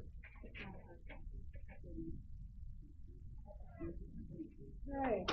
This evening we have 6 donations for your approval. 3 of them are in the amount of $1,250. One from ARC Security LLC, the second from Plymouth King's Buffet, and the third from the Fraternal Order of Police 195, to be used for the police vehicle sponsorship. The next donations are all in the amount of $1,000 each, one from Pregis Innovative Packaging, one from Plymouth King's Buffet, and one from First Federal Savings Bank, to be used for the Mayor's Summer of Music. I'm asking if you wish to accept these donations with the restricted terms and conditions and purpose attached to the donation. If so, the donations will be receipted into the monetary gift fund. Motion and second. Any further Thank you. discussion? Hearing none, all in favor say aye. Aye. Those opposed, nay. Very good. Hey, believe it or not, we're not done yet.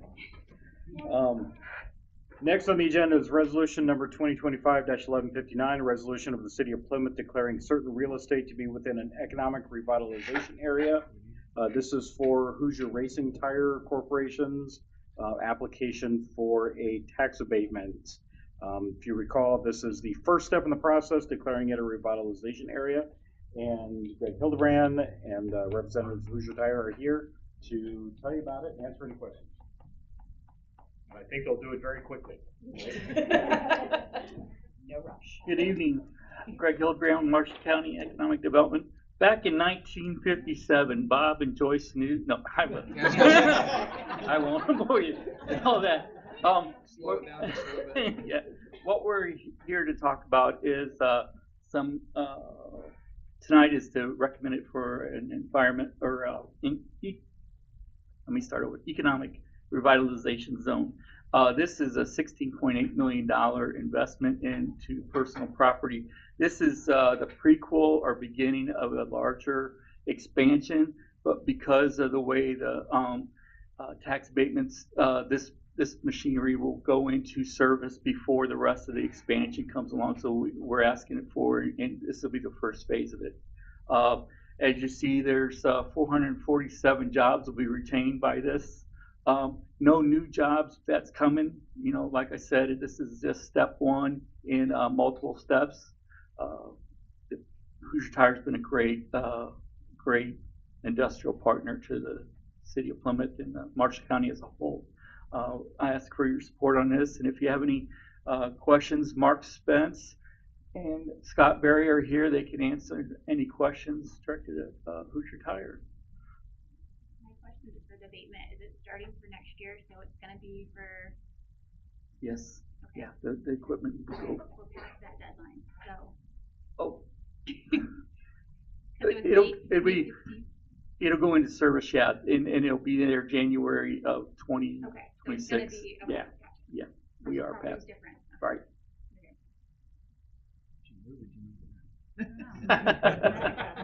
No. Anybody have any questions? Appreciate you guys being there. Absolutely. I told him it'd be a real quick one. We'd be in and out in no time. Hopefully they didn't get a ticket on it. But you only talked about their segment of the meeting, right? I had no idea that the previous meeting goes so long. And there was a lot more hidden in those other ones.